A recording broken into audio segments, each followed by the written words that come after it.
We are live here on Plus One EXP's Roll for Content channel. My name is Tony Vicinda. I'm Chief Alchemist here at Plus One EXP, which is a weird little brand that multi-classes in tabletop game design, beard, and skincare alchemy in the Bardic College of Content Creation. Our hope here in Plus One is to help amazing designers find great players who love their games, and amazing players find great designers whose games they can love.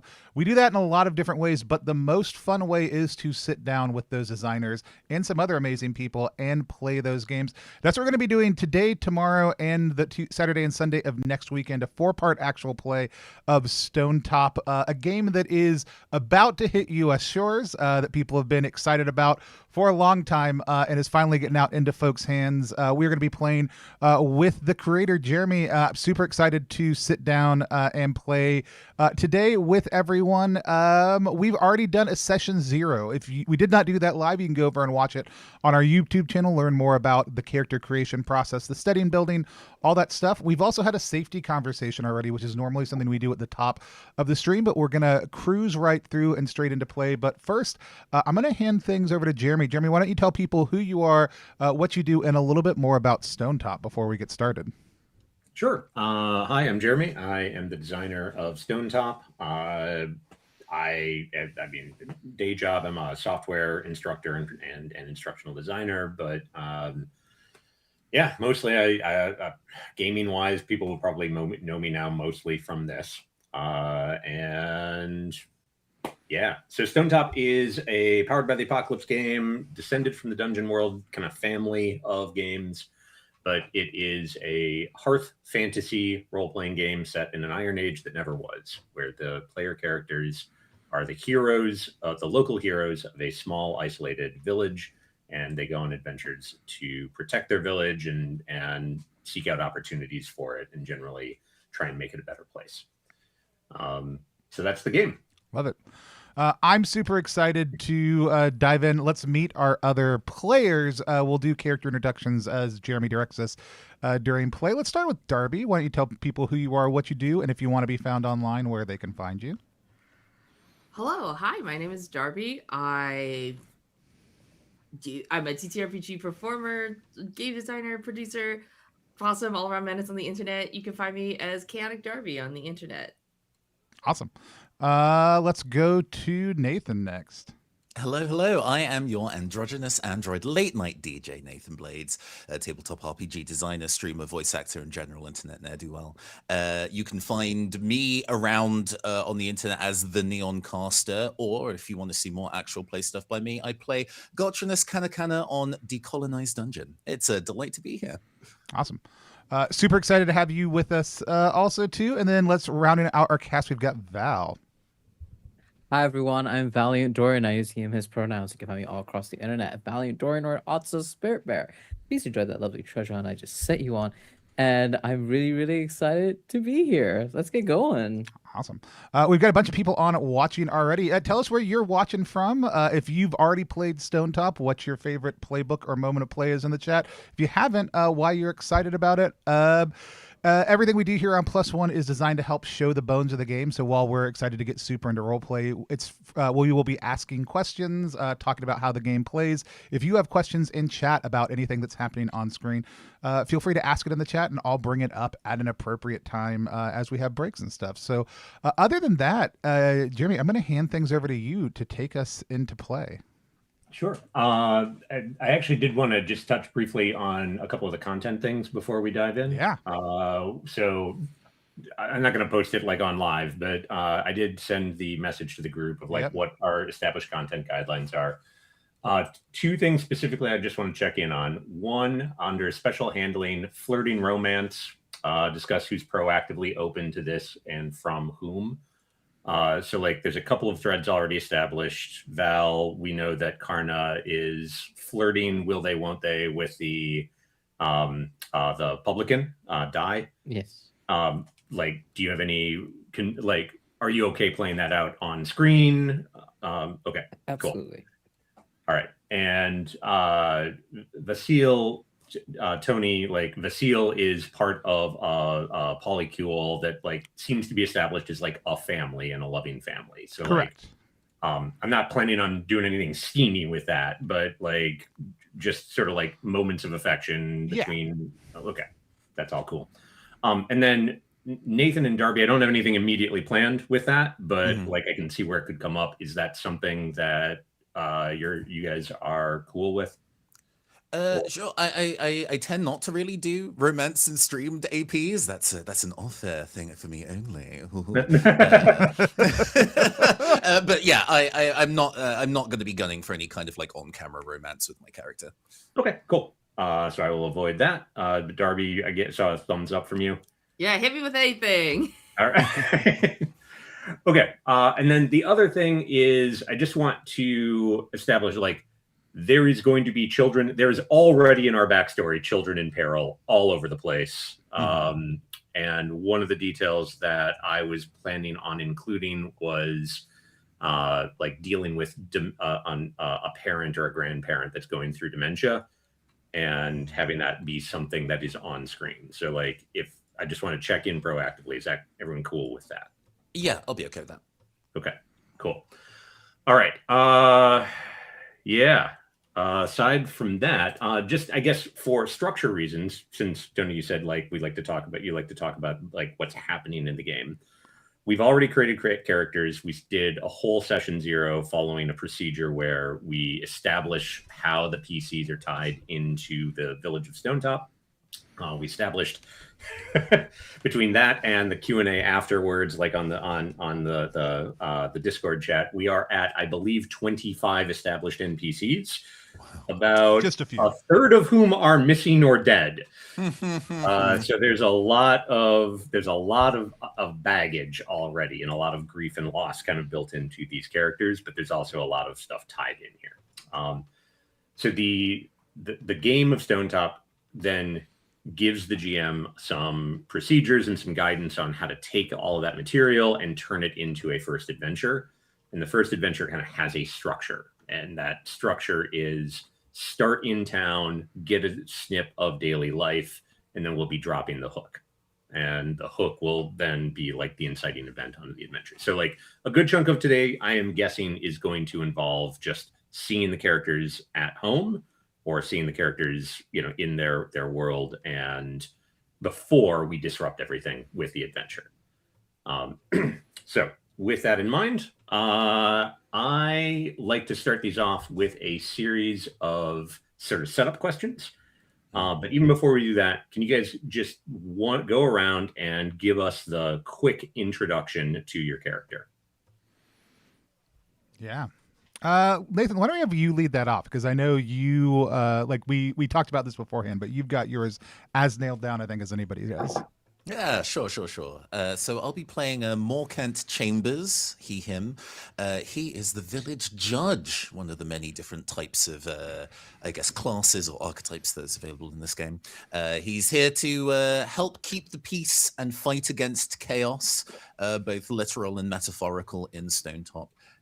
But he's moved to Stonetop specifically to fill in for the judge that is normally there who has gone missing.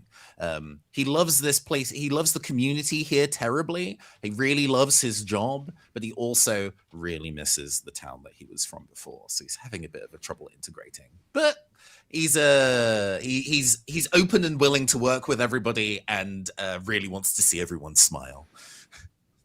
And just a very recent arrival, right? Like over the last winter. Okay. In the last couple of months. So it's a slow process to get properly integrated, but he's doing his best, however slow it might be. Perfect. Anyone want to go next?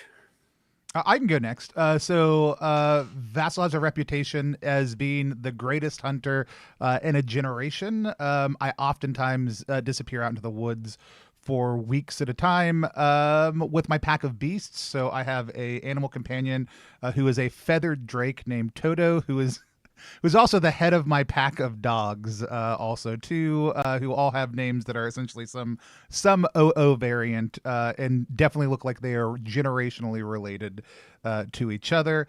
I am part of a polycule, like we mentioned. Belden and Paul are the two folks who I will always return home to. And there are two children who, like Vassal, are also orphans of Stonetop, named Aaron and Ariz. I wear a mask all the time that I curate like a living little miniature garden on that matches the season. of the trees a lot of the time. I grew up after my parents died at a young age. I grew up both in the woods, being kind of watched after by the hunters, but also loosely watched over by Tafini, who I think of as kind of my cousin. But I am deeply trauma bonded with Darby. It's Owena, right? With Owena, since they lost their sibling around the time I lost my parents. I've recently seen what I think is a giant snake in the woods and have kind of a wondrous and pondering mode of being. Darby, you want to pick up since I mentioned Owena? Oh, sure. Hi. Owena is a seeker, someone who utilizes some of these. Maybe you shouldn't be using these sort of. Maybe yes, maybe no. Consequences are like for a later problem. Now there are now problems that need to be solved, and now there's these weird stuff that they have that can solve now problems. She's like an herbalist. When she was very young, her twin brother they were playing hide and seek in the woods, and then she turned the corner. It's suddenly nighttime, and he is nowhere to be seen. And since then, she was sort of passed around a little bit, and then was raised and spent a lot of time with the forest folk. She had a mentor, whose name I'm forgetting. Let's go. Darby? No, you're Darby. Me.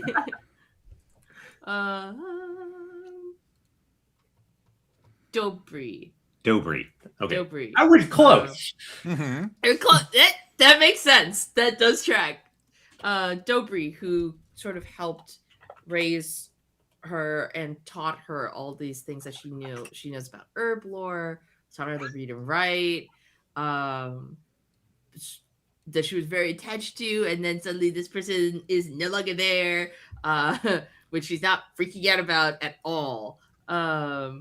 She has little masks on her end of her braid, which are like the mask of Dobry and one that she made of her brother.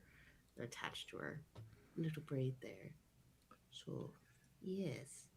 Darby, I just remember we decided that you, instead of paraphernalia, that one of your special items was the herb garden, right? Okay. I will update that on the Miro board. Ooh, B. All right. Val?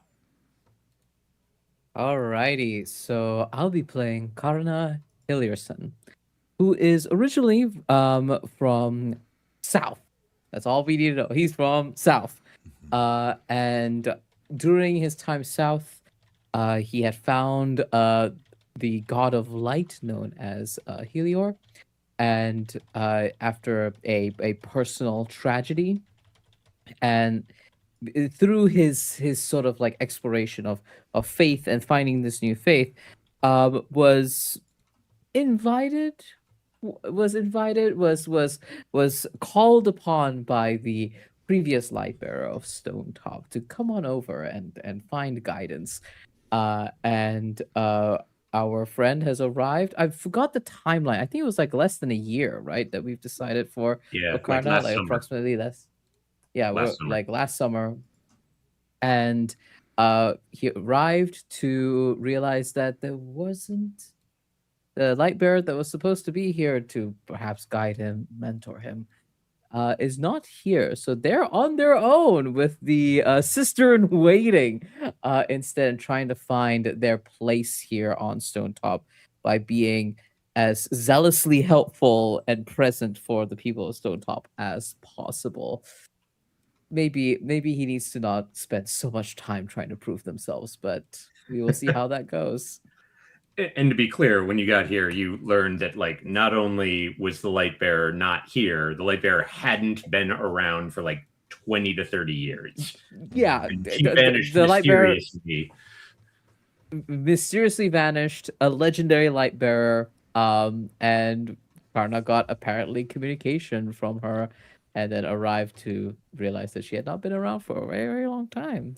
Mysterious. Just like a 16-year journey for you, you know? Mhm. It's just like such a long That's trip. that would almost be comforting if it were just the fact that I traveled here for 16 years.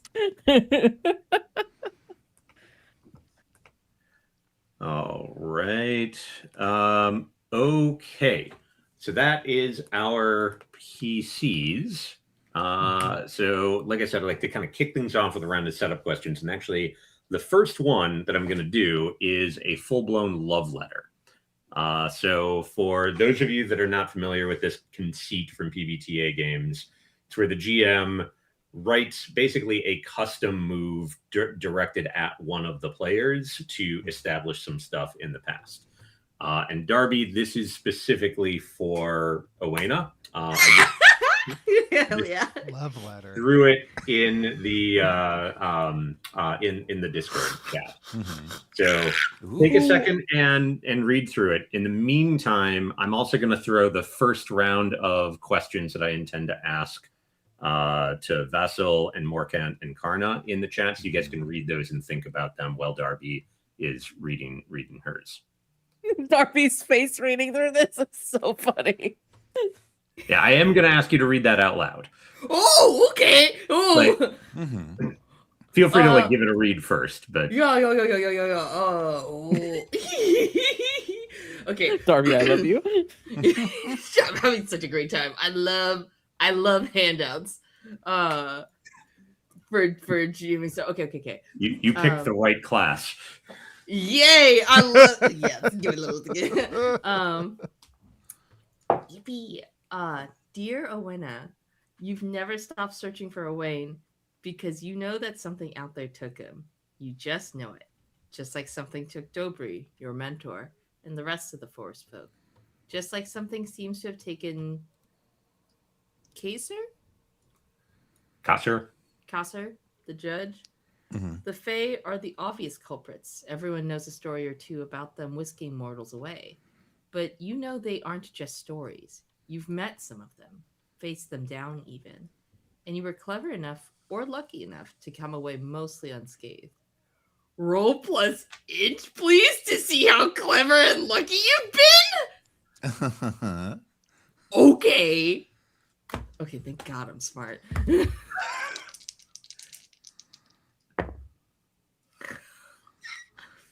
Oh no. Mhm. 8? That's good. It's good. Not bad. Oh wow. I rolled a 6 and a 1. Like, hot and cold. Mhm. On a 7 through 9, pick one who owes you, one whom you've insulted, and another whom you are beholden. Mhm. Cool. All right, my options here. Scroll. Oh my god. There's Auntie Sallow, who comes in the dark to save the innocent and the beautiful. Big quotations. Interesting. The Bear of Winter, one of the 4 chieftains, fierce and powerful, a collector of debts and servants. The Blossom Queen, host of an endless, desperate revel, her attention easily drawn, her regard easily lost. Blush of Dawn, beautiful and fickle, surrounded by fawning, enchanted groupies. The Crowned Stag, chieftain of summer, beautiful, regal, dashing, prone to fall in love and claim pretty prizes. Grimstew, that ugly little hermit, gets lonely, then hungry, then lonely again. And then the White Billies, exuberant goat folk, constantly partying, brawling, always happy for someone to join them. Whatever you choose, make note and start thinking about how this happened. XOXO, your GM. I love the XOXO. It's a love letter. You got to XOXO. Mhm. I also love that on a 6 mark EXP, I guess, but pick one insulted. Woo! Okay, dodge that one. Let's see. Okay, so while you're thinking about those, like basically I would say Darby, like just kind of read through and think about it. One owes you, one you've insulted, you owe one. All right. So while Owena is thinking about that, Vasil. Yeah. So that night so many years ago, when Owain went missing and you went with the hunters and trappers to seek him out, what odd detail about that night still bugs you to this day?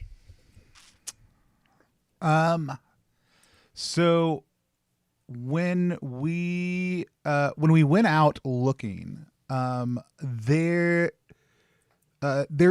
you know, a lot of the hunting tools we have are rope and wood and bone and other natural materials, stone, also too. I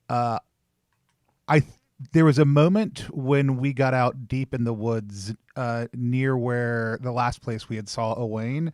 The small amounts of metal that anyone had on them all pulled towards the location where he went missing for a moment. Where all the bits of metal pulled towards the place where he went missing. Love it.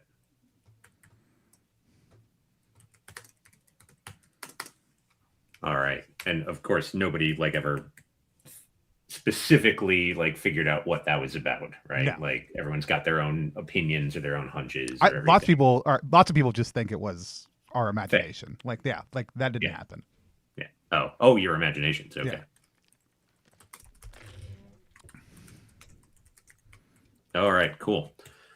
Okay. Karna. Tomos is a quiet, watchful kid with enormously soulful eyes. His mother died when he was young. His father wasn't up for raising him on his own, and his aunt Luella is a rather overbearing foster mother.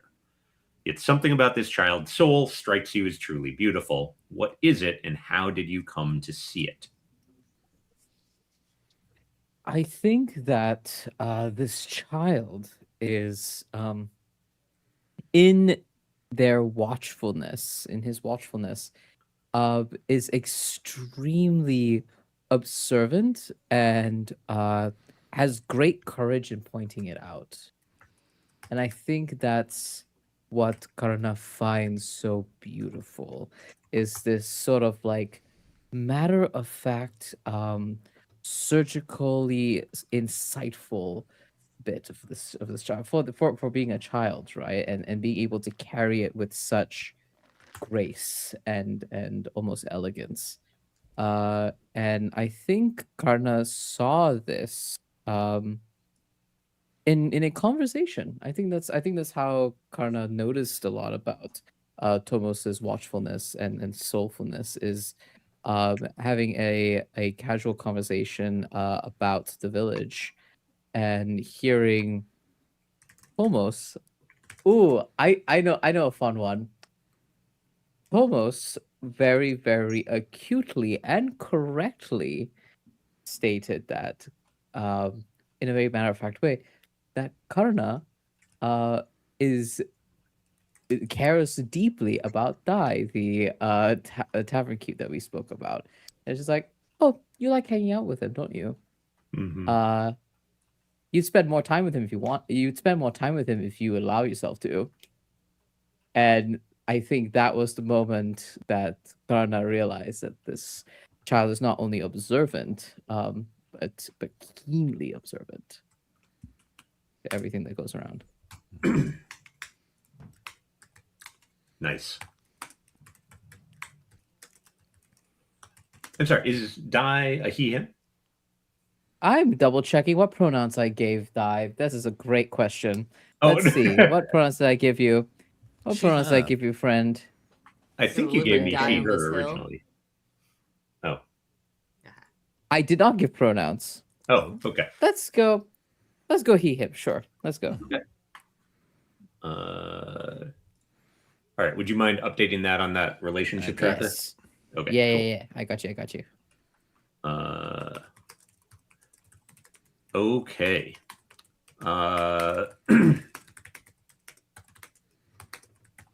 Morkant. Mm-hmm. Since you arrived in Stonetop, what has been the biggest conflict that you've had to arbitrate?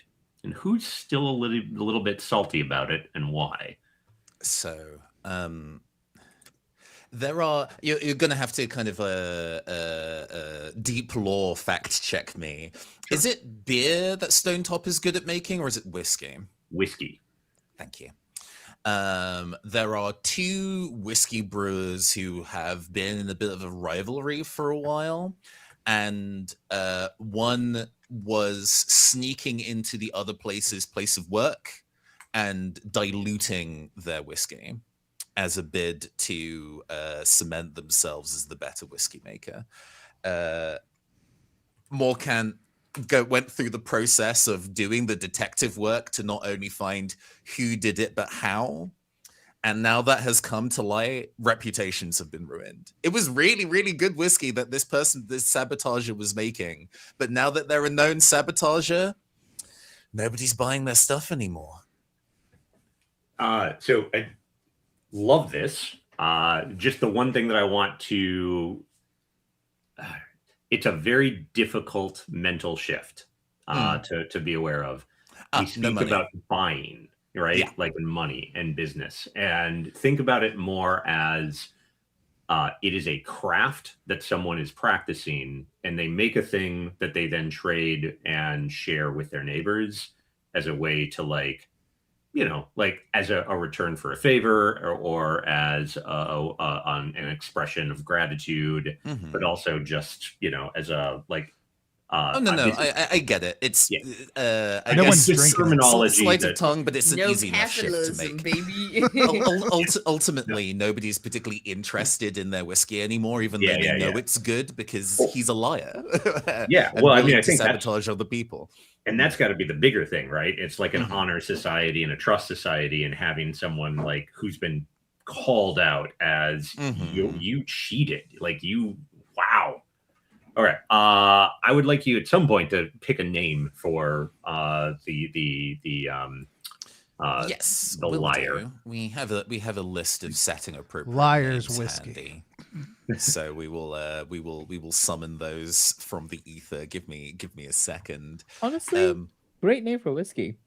I mean, yeah. Oh, Liar's whiskey for sure. We've got two brands in town now: Truth whiskey and Liar's whiskey. Which one?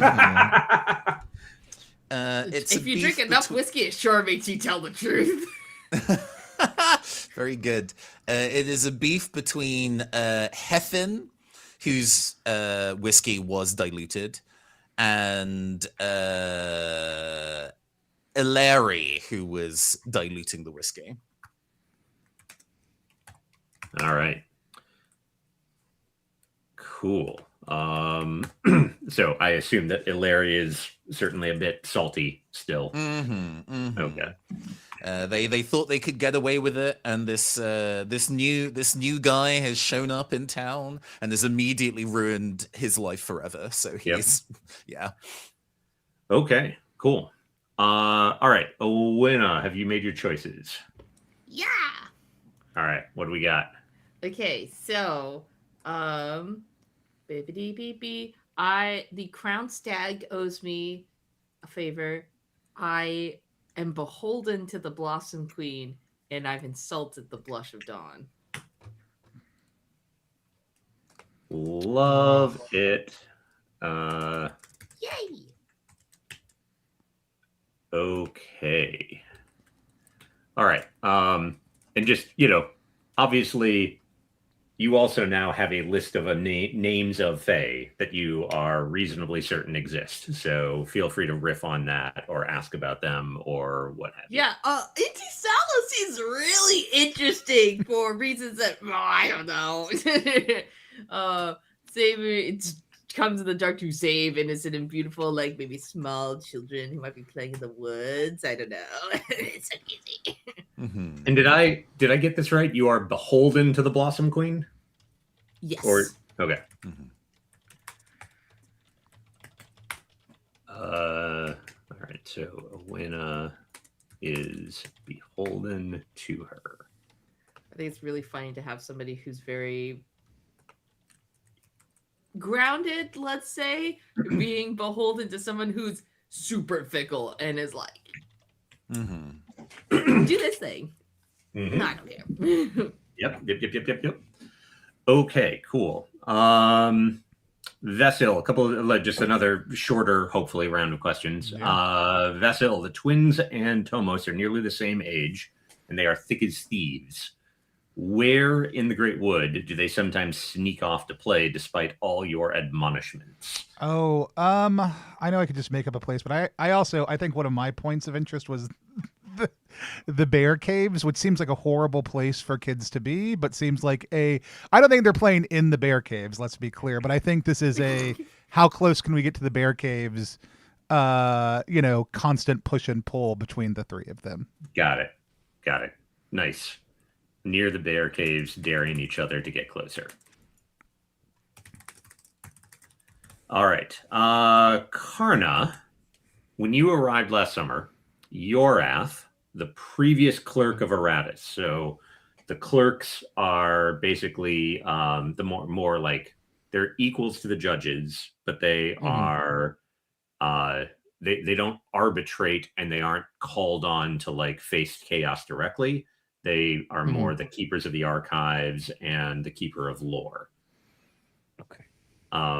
So the previous clerk of Aratus, Yorath, was already old and feeble, but still mostly cogent. In the past few months, especially since Castor has disappeared, they've gotten much worse to the point that they're basically catatonic. And how have you been helping Neris, the current clerk, who just arrived a couple years ago, to care for them?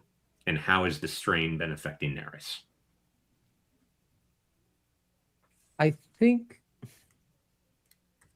think Karna has been like doing a lot of the like physical asks of like going there, like any task that that requires like him, because I'm assuming what's the name of the other one, Neris?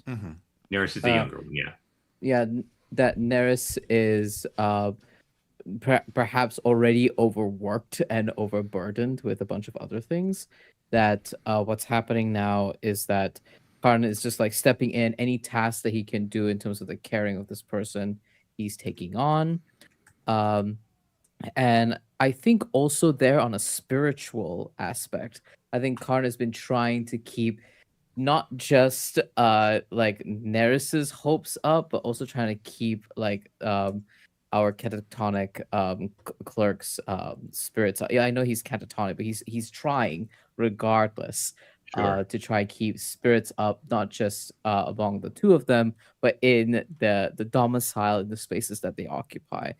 And I think the thing that's really burdening them is, which direction do we want to go?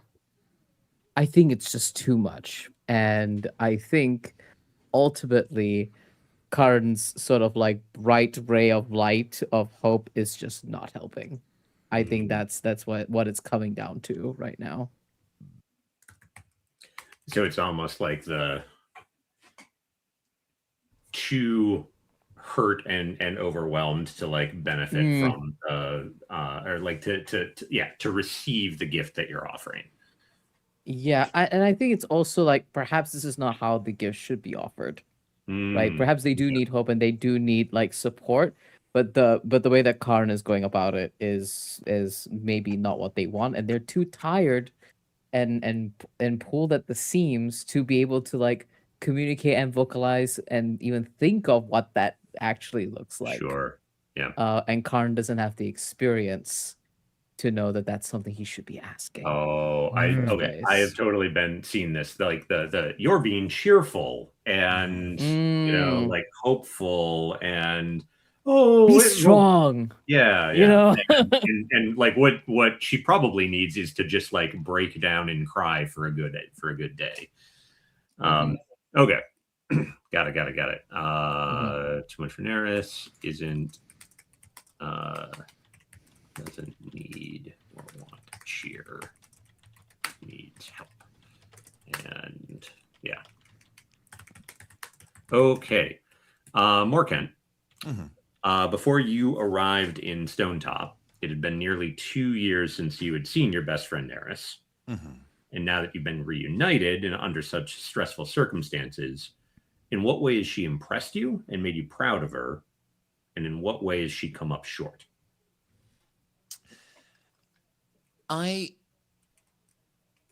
It's really difficult to go through essentially a really going through academia is difficult in real life, but going through what is essentially a technical college that deals in things like magic as well as law and justice, and having to maintain all of that in your head when it's no longer being drilled into you is impressive.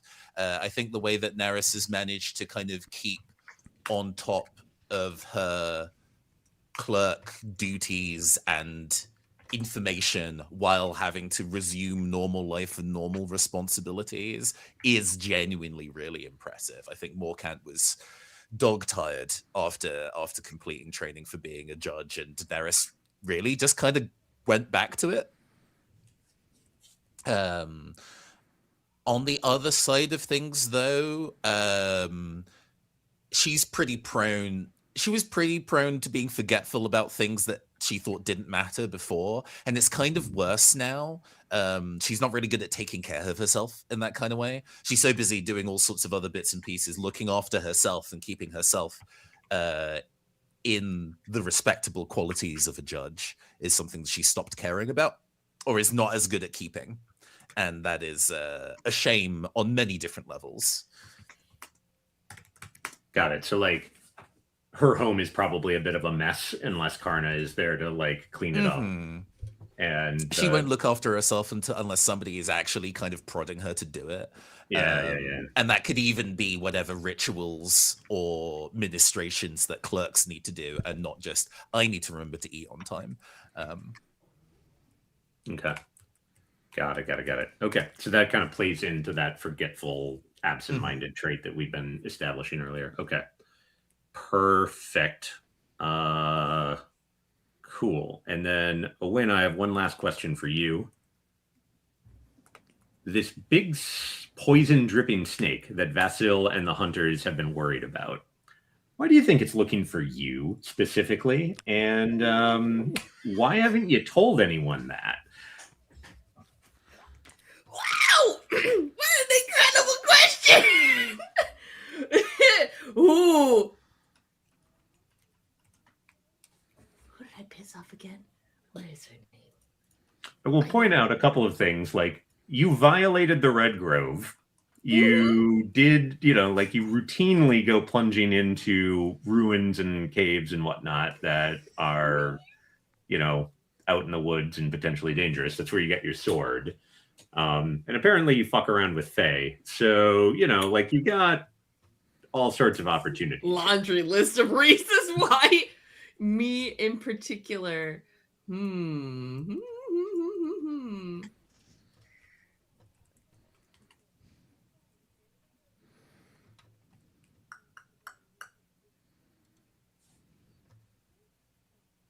I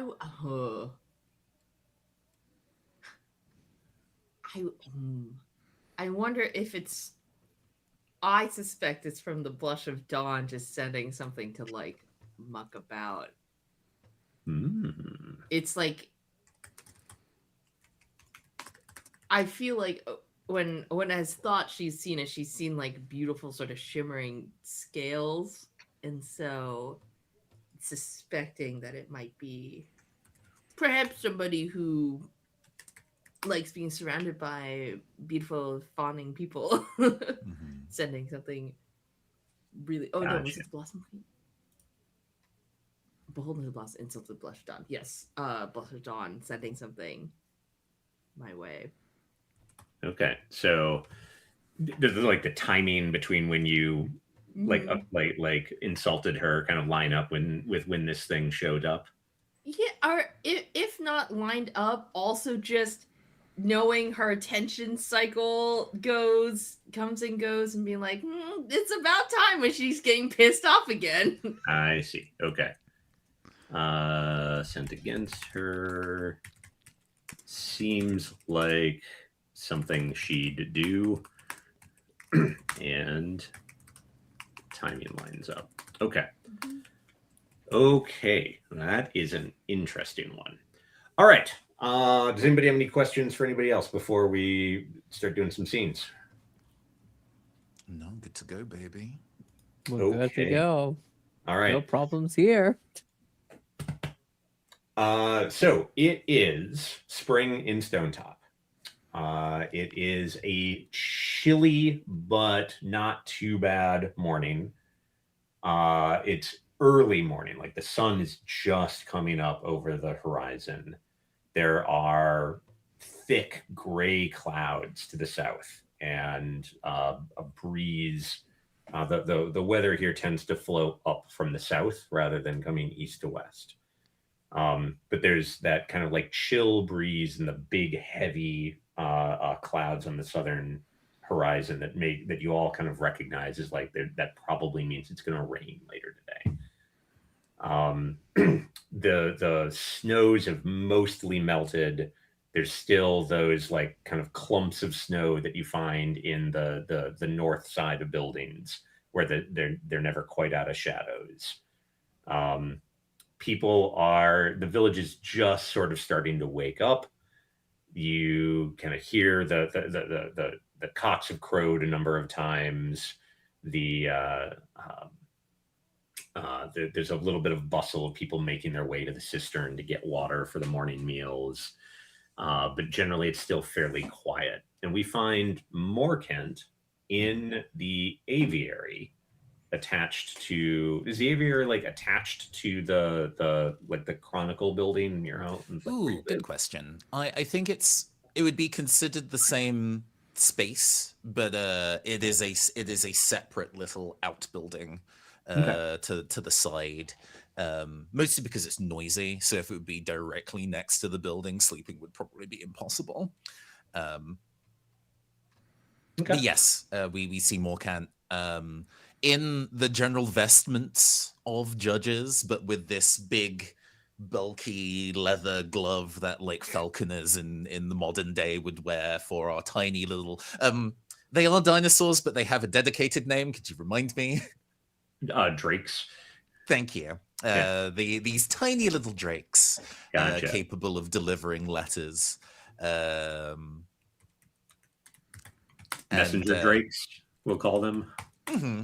Messenger drakes is so adorable. I picture one in a tiny little postman's hat. They don't have a tiny little postman's hat, but I can dream. Photoshop quickly. I will write notes after scene rather than trying to do it simultaneously. Oh, sure. The scene will never end. Yes, and it's part of the general morning routine, which Morkant enjoys. This is like many rituals, bring Morkant a sense of peace. There is a regularity to this that I think he really appreciates. Measuring out the amount of feed that they're all supposed to have and putting it into the bowls and smiling warmly as they all kind of like scatter over and sort of fight and sort of don't, because they've got the ones that they prefer to kind of peck away at the millet or whatever that they are fed to be happy and healthy.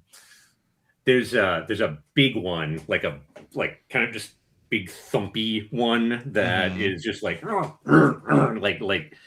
clearly is sort of pushing its way up to the top of the pecking order, and it's got a distinctive like set of like rings around its eyes.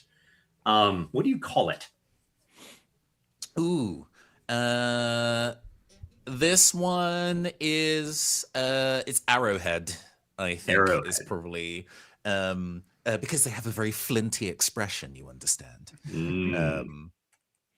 And as it tries to kind of get into like a smaller messenger drake's bowl, Morkant puts the gloved hand in the space and intercepts the beak. And it's like, oh, no, this one isn't for you. You have your own dedicated bowl, remember? And is gently but firmly pulling it over towards the bowl it's supposed to be eating from. There you go. It like looks up at you after you do this, just like resentful look, and then just it just starts pecking away at it. Okay. Okay. So that like you've kind of taken care of the stuff. There's one other reason why you're here this morning, and that is you had a message to send back to Marsh Edge, like to Yes. the boat. And so I just want to like high level, what's in this message? Sure. I think this is it's justified to be a progress report. Morkan still feels that ultimately his role as judge for Stonetop will resolve itself relatively quickly, and he will soon return. So he's sending updates and messages as though shortly we'll be returning and everything will be fine. But there's also a bunch of kind of side missives being kind of like, okay, so checking that. Please do let me know the status of the public house in Marsh Edge. Hopefully everybody's getting on and that my chair will still be waiting for me when I return. Am I allowed to give names that are probably not for style, because I'm just going to come up with contemporary ones to invent a name off the top of the dome a lot of the time, and you're going to be like, that's not an Iron Age name, and I'm going to be like, I'm so sorry. Go for it, and if it's too egregious, I'll be like, no, they'll probably else. be within, you know, I was going to give a Janet, you know? Okay. What about Chad? All right. Please let Janet know that I will be returning forthwith to get the new judge vestments that she is currently embroidering. I'm very excited to see how they turn out. Okay, got it. So basically just doubling down on the I'm here to do a job, but I haven't actually, like, I don't belong here. Okay. You know, there perfect. was an update on the whole debacle between Heffin and Eleri, and being kind of like, oh, the things that I have to solve up here. But they're All right, wonderful people. As you are kind of like attaching it to the drake's leg or tail, let's say, attaching it to the like the little thing that wraps around the tail, it like flutters off into like on its direction. You turn to go and you find Magda is actually like at the door to the dovecote. And she's, you know, an older woman, probably like looks younger than she is. You know that she's actually older than she seems, but like one of those women that is just like perfect posture, even into like her 70s. Hair is just sort of like pulled back and just very like subtle, but you know, like not ostentatious about it at all, but just very clearly like she is put together. And she knows how to hold herself. Yeah. And she just had sort of quietly like, apologies for interrupting you. Do you have a Magda, moment? good morning. Morcat turns around, is covered in like messenger drake Guano. feathers and hay, and is subtly trying to dust himself off. And what can I do for you? I was wondering if you had made any progress on what happened, or on discovering what happened to Kasser. Yes. The case with Kasser has been something that I've been continuing to work at. It is unfortunately a slow process, primarily because, do you mind if we have this conversation in our office? It's a little harder to have a conversation while they're nattering. Actually, when yeah, like Flinthead or Arrowhead, Arrowhead is just like like as soon as she actually asks about the or like starts talking, really, like Arrowhead's just like you get like a couple frames of a frustrated expression from Morcant, and then it evens. Yes, if we could have the conversation in our office, this would maybe be slightly easier. And then walking through, we see the kind of front room of the of the kind of like chronicler's building where Kasser used to work as the judge of Stonetop. It's still in mild disarray, but you can see that there is a progress of it being neatened. Papers are now in piles, and the kind of like I guess wooden boxes of various accoutrements are kind of stacked around. You can see that one of them has a bunch of neatly folded clothes in that we can tell are Morkant's. Yes. Through my current research on what he was looking into before he disappeared, there's a handful of information that I know is in the building, but unfortunately, and Morkant tries to walk through into the back room and can't.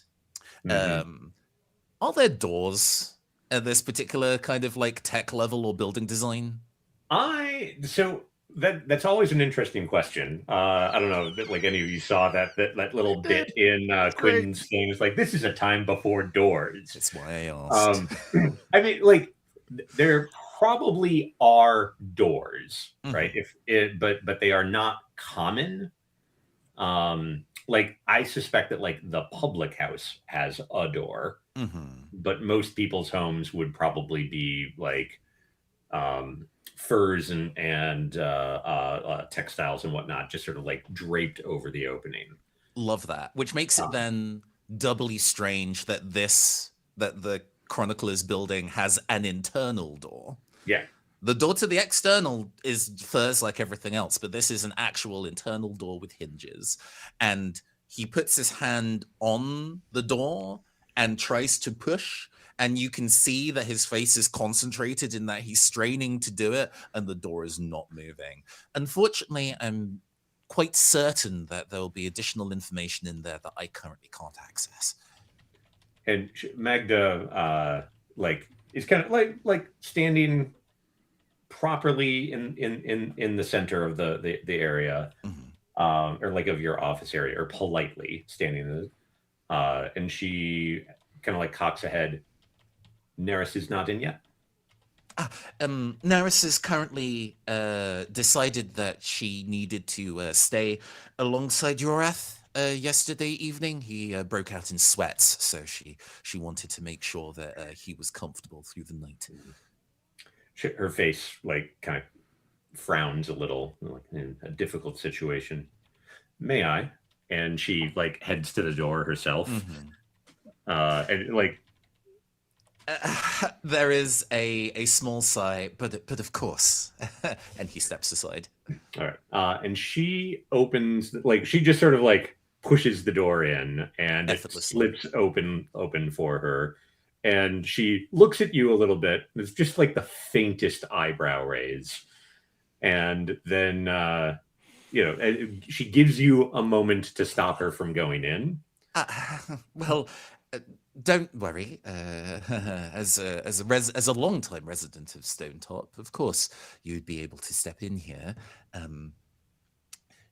Can you see, if you wouldn't mind, I'd not ask requests of you so early in the day, but if you do see a package bound with animal hide tanned red, if you could please bring that out if you see it. She nods and steps in, and you hear a quiet grunt of disapproval and like a little bit of shuffling around, and then eventually she comes out with the package that you're looking for. Oh, marvelous. Thank you so much. Certainly. Has it occurred to you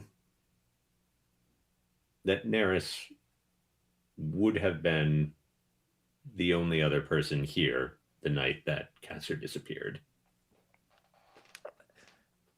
On that, the kind of like a breezy energy that Morkant gives, there's a long, slow exhalation of hair, and the demeanor is somewhat different. Yes. This is a thing that I have logically considered. I have taken Neris aside to ask her a number of questions around the matter, which I do have logged and kept elsewhere. Unfortunately, I'm sure you understand that I cannot tell you where I keep my notes on this particular endeavor. acknowledges that. Keep me abreast. I understand that you do not wish to cast aspersions or share your evidence until you have completed your case, but I am still continuing to gather testimonies among the people of Stonetop, and as we go, I am gathering additional information and evidence on the proceedings. I will have a completed story for, well, both of us and everybody else, as is my duty as judge. see that you do. Of course. And she wishes you a good morning and like glides out the door. There's another breathe in of air. Yes, and please have a great day as well. If there's anything else, please do make sure to pass by. It is my job to help. She like doesn't really look back, but like does Just like waves a hand as doesn't she even like walks. wave it So behind her. cool. She just sort of like her hand just sort of goes out to the side and she acknowledges it and keeps going. And like nothing that you could specifically say was impolite, but it was not warm. Speaking of This warm, lady is real. And I think Morcant appreciates that she's real like that. all right. It's not nice to be on the receiving end of a withering look, but hey, she knows what she's doing. Vasile, speaking of warmth, Vasile, you wake up in a pile of limbs and snores. There are, a couple of dogs and a feathered drake curled up in the bed with you. You hear the like sounds of someone making breakfast. You hear the sound like the voices of the kids sort of like asking questions. It's just that sort of like moment of waking up in your home. And I want you to tell us like one little detail here that, aside from the obvious, that just fills your heart with joy when you notice it and remember it. Or remember. I think it is the fact that it's obvious I'm the last one to wake up. Vasile is normally the first to rise in the household, just used to being out in the woods and up either usually before sunrise to be on the move. And so the fact that the kids tried to keep quiet enough or were kept quiet enough to let me and the dogs sleep after getting back home last night, I think is a sign of care that is not missed by Vasile. Gotcha. Love it. Okay. So you realize that like it's Belden is like making breakfast with the twins helping, and yeah, she's like definitely like shh, inside voice, quiet. And they're it's nothing fancy. They're making they're cooking up some meat and there's some stew. It's spring. And well, I mean, actually, you probably are like one of the best fed houses in all of Stonetop. But like it's starting to get to the end of the winter supplies, and things are starting to feel a little bit lean. Everyone's tired of the same old stuff, that kind of thing. But still, there's just some good smells, and everyone's doing the right thing. The door kind of like pops open, and like there's some loud noise as the door pops open, and Bloodwind's like shh as Pole comes in, hands covered in muck, right? Like and just like, oh, that was a near thing. And she's like shh. And the dogs like wake up a little bit, or actually Toto just like at this and starts like getting up and making its way over to Pole.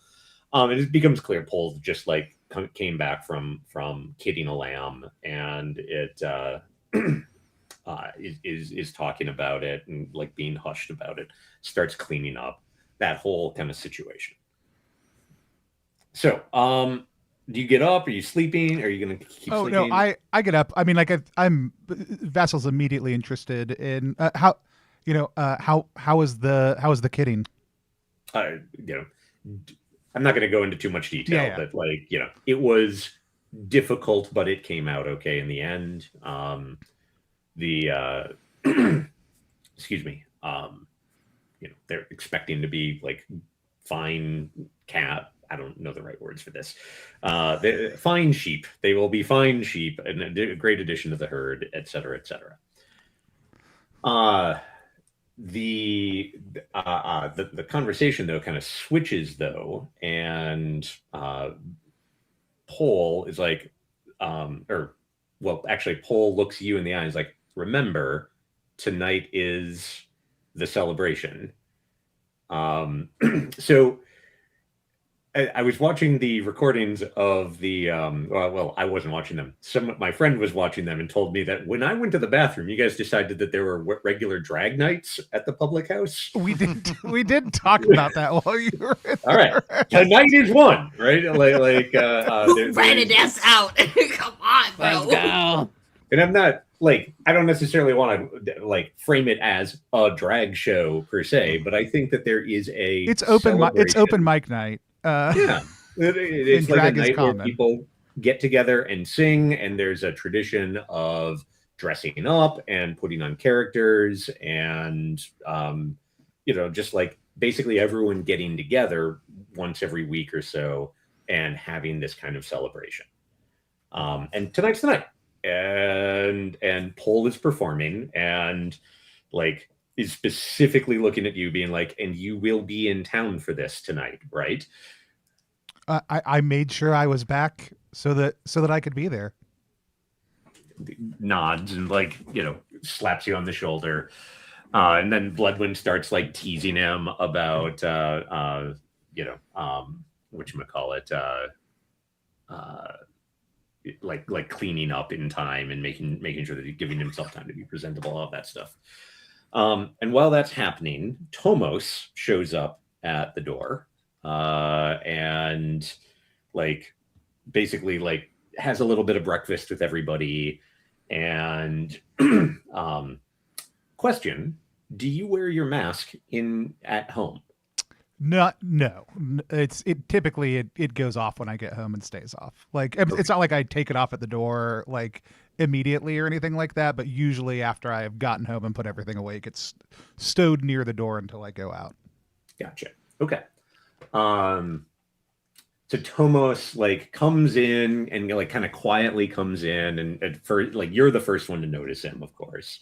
Nobody else is everyone else is just talking and chatting and everything. And he notices you noticing him and gives a little nod. And you see his eyes just sort of take a bunch of stuff in, and he comes over to you and sits there, starts playing with one of the hounds, and just is good morning, Vesu. Good morning. Are you hungry? And I slide my bowl over without waiting for a response. Sure. He looks and is yes, thank you. You started carving the spring patterns. It's that time of year. I went out and set the traps and took some clippings and started the new carvings. Those are and he names a type of a flower that you're carving, right? Yes. The ones down by such and such, and just sort of mentions a spot. Yeah, it's the first place I saw a forest folk was near some of these flowers. You miss them, don't you? I do. I hope they're okay. I do too.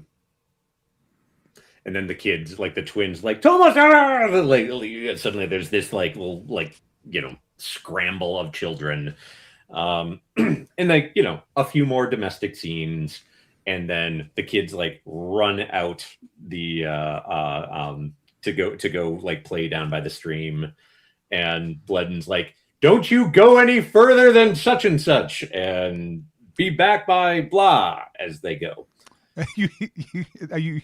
Vassal gently yells in a loud but not commanding voice compared to their mate.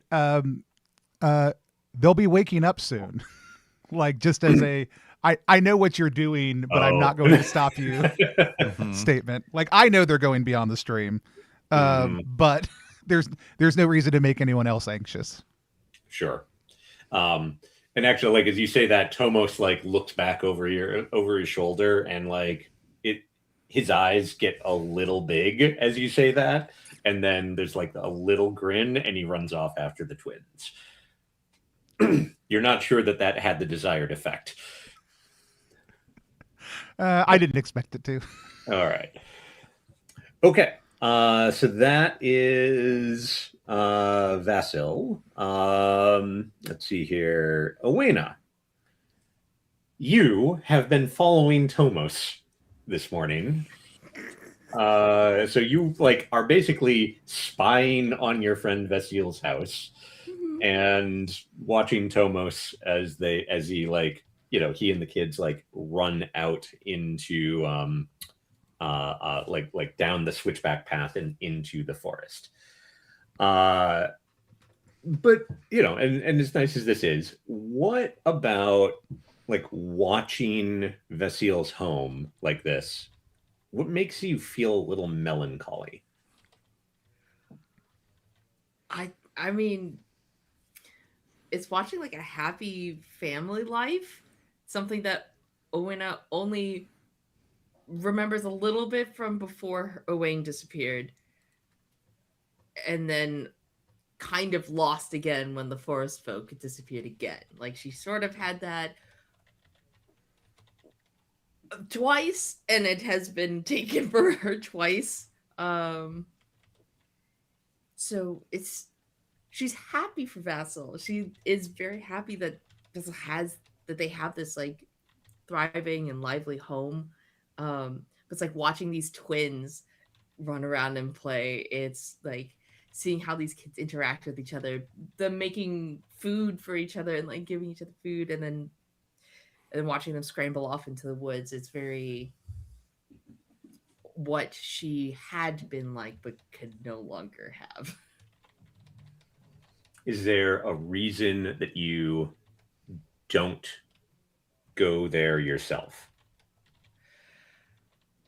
Feels like intruding. I think in the same way it's like the forest folk, Dobry raised her or taught her a lot of things, but she never quite felt like these are my people, right? Always there's that like barrier separation, whether that is something that is real or she constructed in her head. Right, she feels a bit of a gap between herself and some of the residents of Stonetop, especially maybe some people who don't like her so much and think that she's weird and digs around the dirt in the woods. So well, like your parents abandoned you, right? Fully and, just were like, bye-bye now. Yeah. Okay. Yeah, there's some trauma going on here. All right. Me avoidant attachment issues? No way!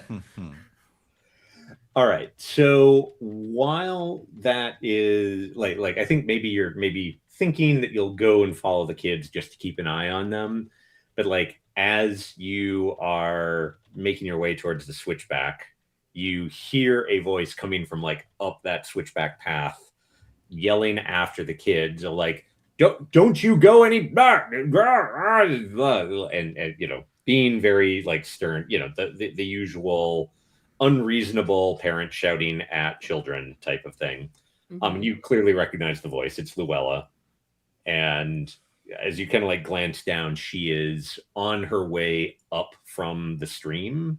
Like clearly she got up very early and was like went down and did some washing. She's carrying like loads of wet laundry, like kind of just draped over her, and she like she is turning back, and like you are about to follow like right at the top of the path. What do you do? Dive into a bush. Dive into the nearest bush. All right, so you hide from her. Oh yeah, absolutely. Okay, so the stakes are not high per se, but they are, in my opinion, interesting. I would like you to defy danger because I do think that something interesting could happen here. and I would like to see what happens. So the move is, I am definitely stretching this move, but it's because I think that the stakes of you having a confrontation with her and whether or not this, like she notices this, I think these are interesting. So seems to me like I could either see this being Dex for acting quickly or Int for being like a quick plan and quick thinking. Ooh. Whichever you think feels more correct, I am willing to defer to.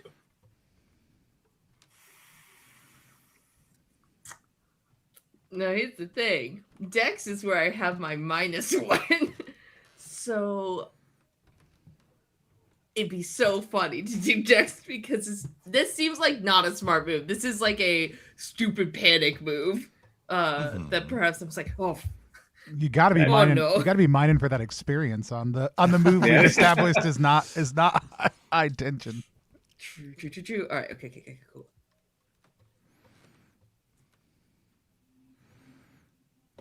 Sometimes I'm God's perfect little princess. Double sixes. Oh, so wow. 11. Okay. Cool. All right. So you like dive into the bush and she like comes up there and there's this moment of her just like looking around suspiciously of like, I thought I saw something. And, like you like she ends up just like, and then she storms off, not towards her home, but towards Vasile's place. And knocks loudly at the at the door frame, and like you are still close enough, Owenna, that you can like hear this and see what's going on. So like feel free to intervene at any point. Great. But Vasile, like Luella, or like you're clearly the person to answer this. Like oh yeah, I think I'm still like I'm standing right like we just closed the flap after calling after the kids. Yeah. Hear this. Hello. I see Tomos is down or is running off with your hooligans again. The children are out playing. Yes. You know how dangerous, you more than anyone should know how dangerous it is for them to be wandering off like this. They're as old as I was when I was out there. And they're as old as Owenna was and Owain were when you know what happened. I do better than you. What do you need?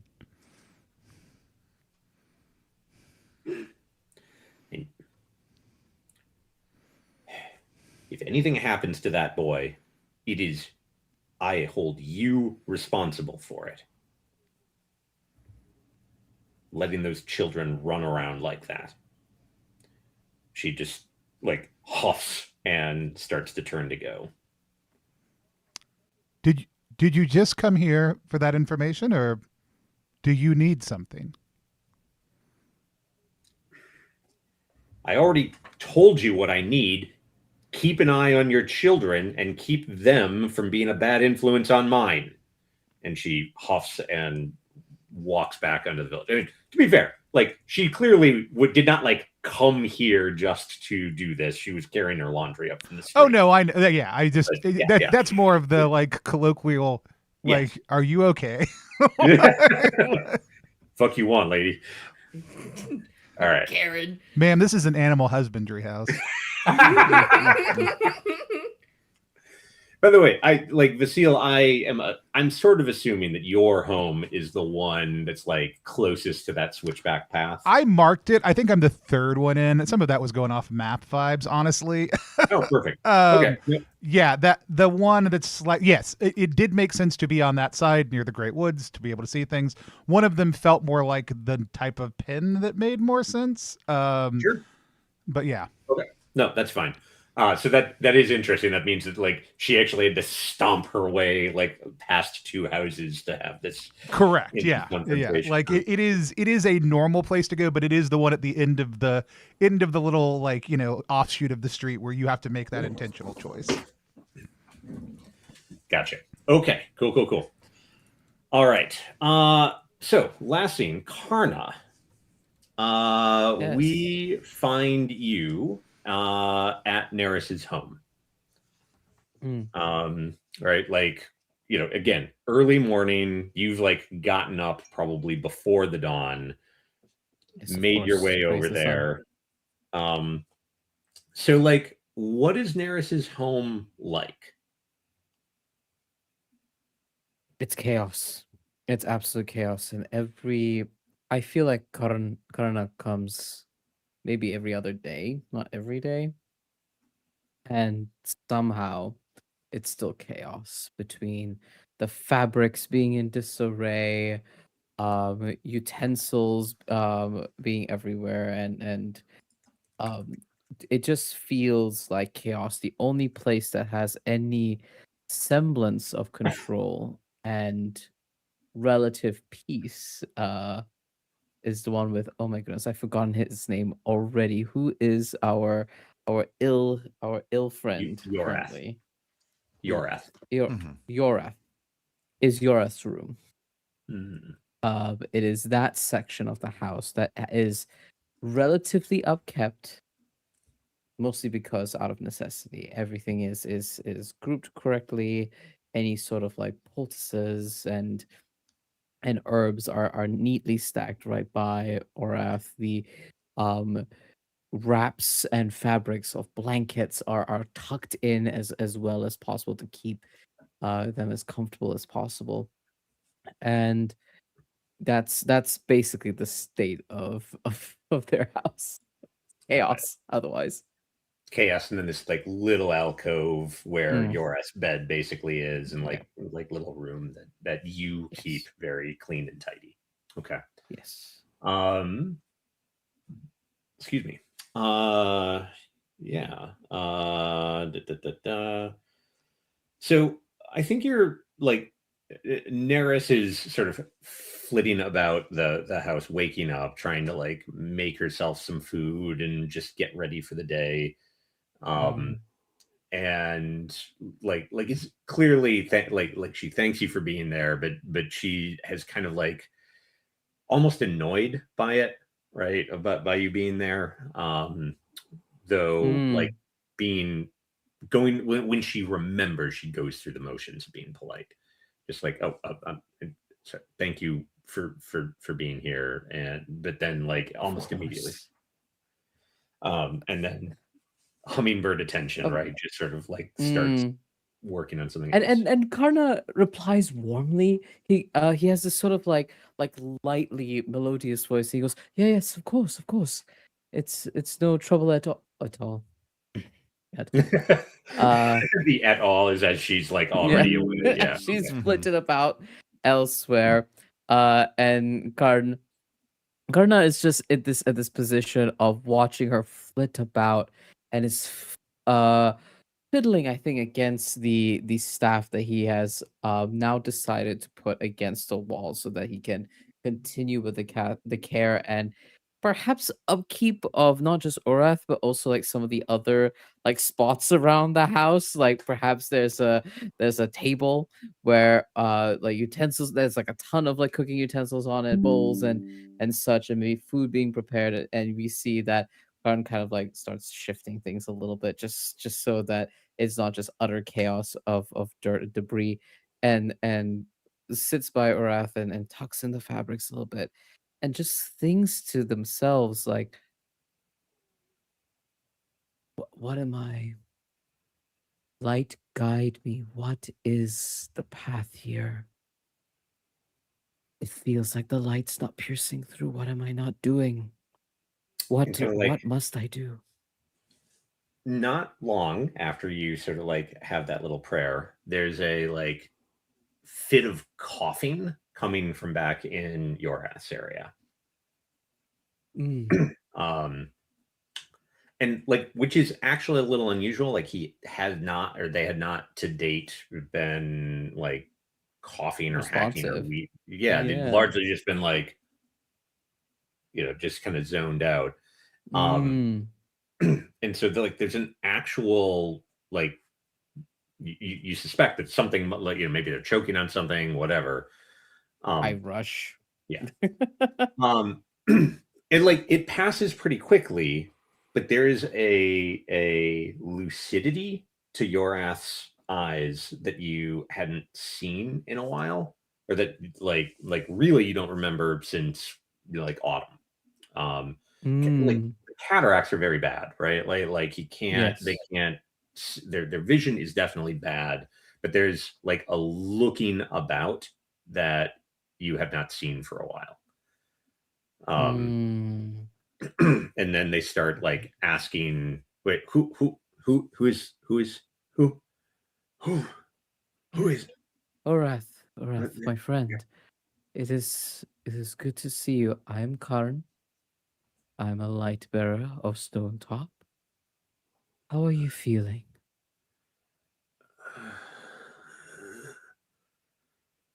That's all right. Burden yourself not. There. And like there's a rubbing of like Orath's upper back to kind of like soothe the coughing, soothe the hacking. Um and I feel like there's like a perpetual glass, like a perpetual vessel of water. There's no Mhm. glasses at this point. Perpetual vessel of water that is permanently there, that Karn reaches for and says, "Would you like a sip?" um, and they, sorry, he like kind of looks at it and reaches out with their hand, like fairly tremulous Mm, hands, and like realizes that they're going to need both of them. Takes mm, the cup and just sort of like, mhm. is taking it from you. I'm guessing you're kind of like keeping a hand near it to. Yeah, Karn is guiding it, one hand on Orath's back, like just very soothingly rubbing like circles across his back, and also like holding, I think maybe the bottom of the cup, right? Sure. So that it's easier. So I'm not Um, overly yeah, in Orath's space, but reassuring enough. I'm a spotter. yeah, yeah. Um, and and like they are taking it to their mouth and they like start drinking, and then there's a cough, right? And like Yes, yes, yes. and then their Yeah. hands just start shaking even more, and it drops. Mm, They actually like you're too late. They drop the water all yeah. over themselves. They start just like coughing bad and spitting water out. And at the like this eventually calms down, Mm.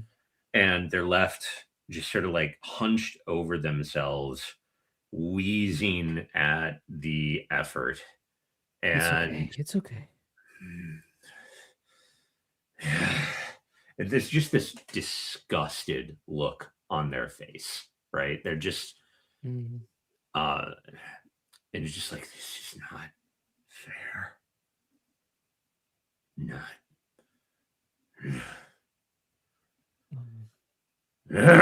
it like kind of brushes Mm. you away, and And Karn knows when he's unwelcomed. and There's like a slight shifting of like the fabric, so or it's not sitting on a wet spot or having sure. to sleep or rest or remain in this resting place or bed in wet clothing.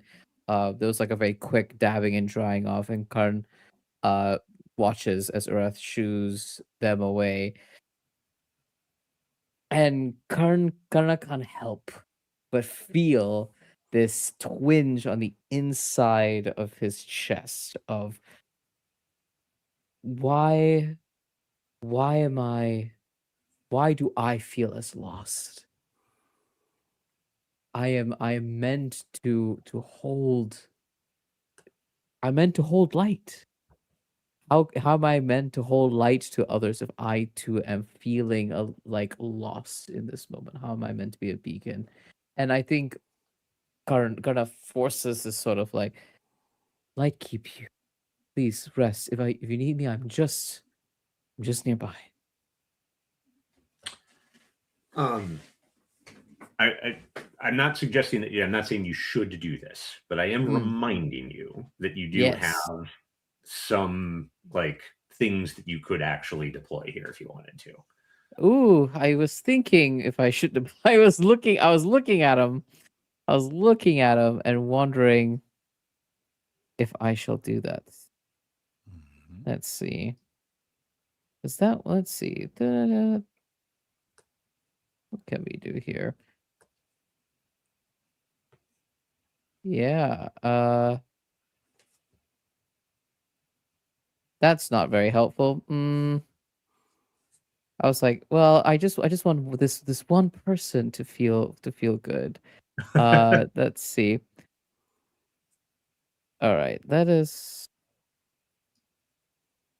So there is all is illuminated, right? Which is one of the moves that I have. Mhm. And typically this is asking their player, Oh but yeah, I count. Like, and May I? oh, Do you absolutely. count? Oh Oh, wonderful. no, I would absolutely. It love was meant to go like the player. The GM is the player for GM is NPC. player. wonderful. Well, GM is player, wonderful. I would love to look closely on another and see their soul laid bare in this moment. So I Okay. roll plus wisdom. I believe I have a plus 2 to my So wisdom. I do. before you roll, can you just tell Yes. us what does that look like?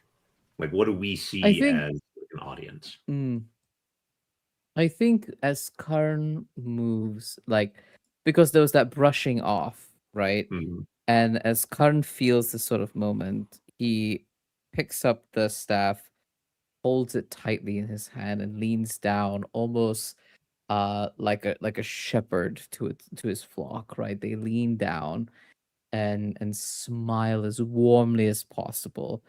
And it's just a moment we see that Karn's like dark eyes almost light up as if it were hazel, like a bit of light was shining from right behind their iris. Mm. And that is how this manifests. In when he approaches and says, well, I don't think he asks these questions out loud. I think he says to Orath is, "Fear not, the light will keep you." Right? And with that, I will roll and see how I do with plus 2.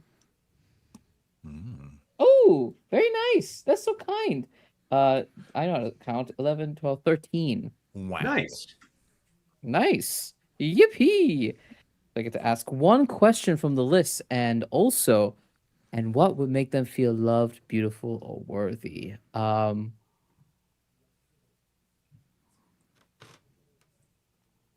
I would like to ask um who or what is most precious to them, and of course the and what would make them feel loved, beautiful, or worthy. Hmm.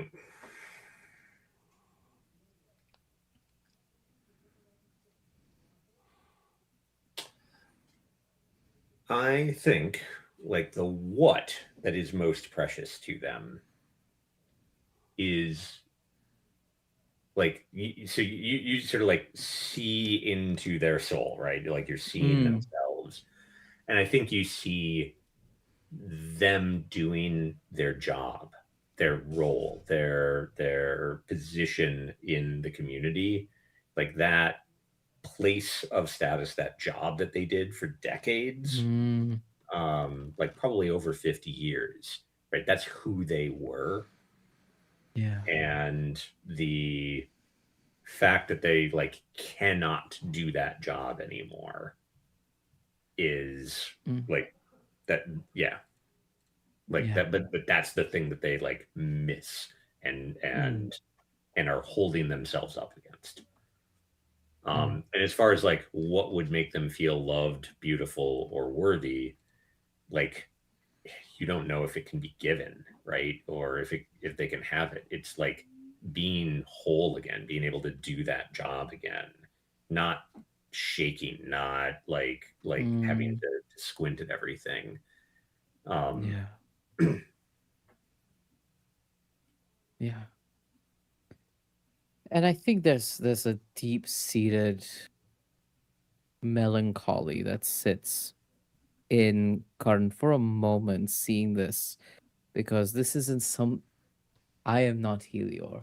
I cannot illuminate the darkness that is within this one's mind. I cannot alleviate the affliction, right? I am not the writer of destiny.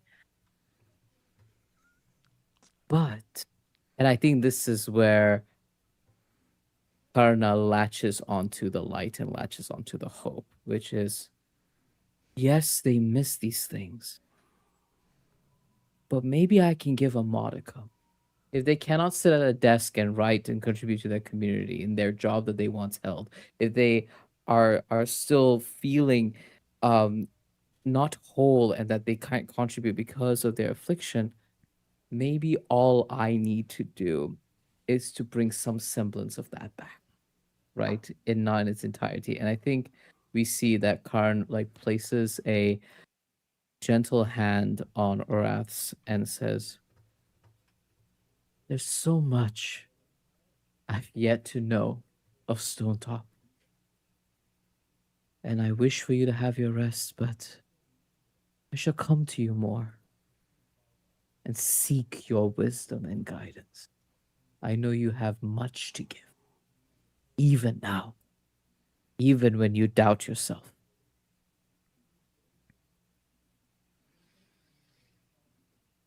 There's like kind of a moment of them like kind of looking for the voice that is saying this, right? And then that you kind of see through the cataracts, their eyes kind of focus on you. Um, and then there's like a little when and they start like telling a story, right? And it's slow and it's disjointed, and there's a number of like coughing fits and moments throughout between it. But like, there's definitely that moment, or like a period where they start telling you the story, and that makes them feel. Well, I mean, it occupies their mind, right? Yeah. And I think like it's nothing particularly interesting, or it doesn't strike you as particularly interesting. Well, actually, no. Oh, I more? think that Yoreth ends up saying, or like telling you about when Vasil's family first came to Stonetop. Ooh. And just like it's a horribly told story. It's disjointed. There's like, like wandering people named, but they start telling you this story of when the Vasil's family and the light bearer like came here and what that was like. And again, it doesn't, like, it's confused, and it's like, and there are multiple moments where Yorth just gets extremely frustrated with themselves at their inability to like get it out. And like, for you, and like when you ask a question, there's these moments of like, what no, what no, and what have you. But it's clearly occupying their mind, and it feels good, right? Like, because Yeah. you learn a bit that you probably hadn't actually learned before about like exactly what was involved Yeah. with that. Okay. I think last thing on this, I think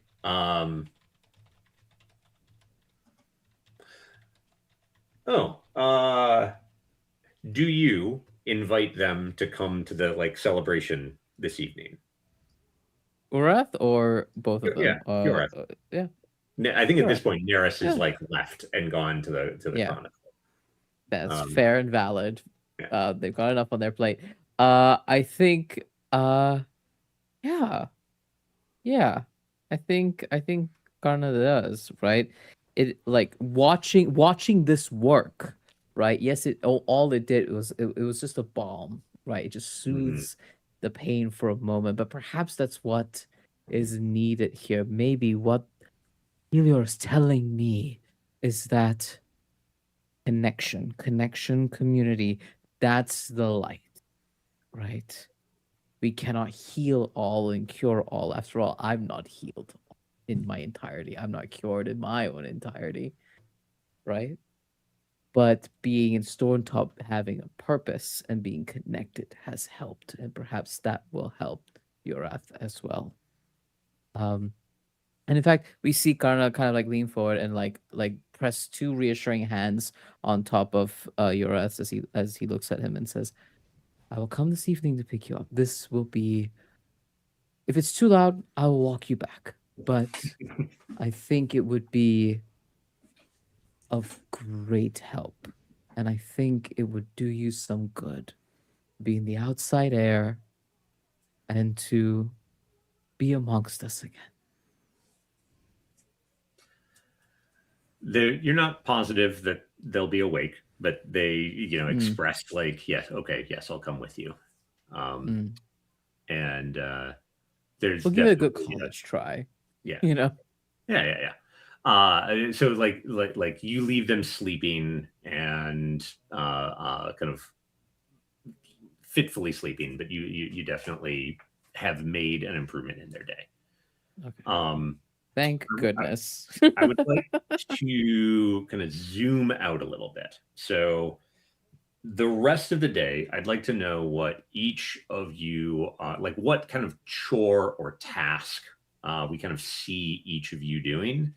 And if there's a scene that you guys would like to have with one of the other player characters, that would actually be like this would be a good time to set one of those up. Morkan, it generally is stays within or around the main judge's building a lot of the time, just so it's obvious where he can be found if needed. He'll do rounds, especially when he knows he needs to be places, but otherwise keeps himself available. Above table, the fact that Yorath is currently awake is something that he would definitely want to know, but does not know until somebody mentions it to him. So running into Karna at one point, I would love to have that conversation. I was just thinking the same thing. What a coincidence. What a coincidence. Okay. So if where do you guys think you would run? Well, sorry, let me kind of queue up. Is there any other scenes that anybody wants to have? Yeah, just so we can kind of figure out an order of operation. I'm not looking for a scene specifically. I will state that I will be spending my day. We just got back, but it has been a long winter, so the dogs and Toto are getting training and grooming today for the spring season. So, gotcha. Look at you angling to get. Look at me building up loyalty track so that I can use my mechanics. All right. I will want like a slice of life, like what. Yeah, I'll give you. I'm happy to give that. Yeah. What about you, Darby? What is Owena up to today, or are there any scenes you want to have? I think Owena's doing some herb gathering, but also is like sort of circling near where the kids are, just sort of out of sight, letting them play. Is just sort of staying on the edge where she can kind of hear them as she's doing, like, collecting the herbs that they need to for drying. So I actually had in my notes, Owena, what prevents you from keeping an eye on the kids today? Oop. Maybe that's Owena's intention. And then she just gets really caught up with these herbs.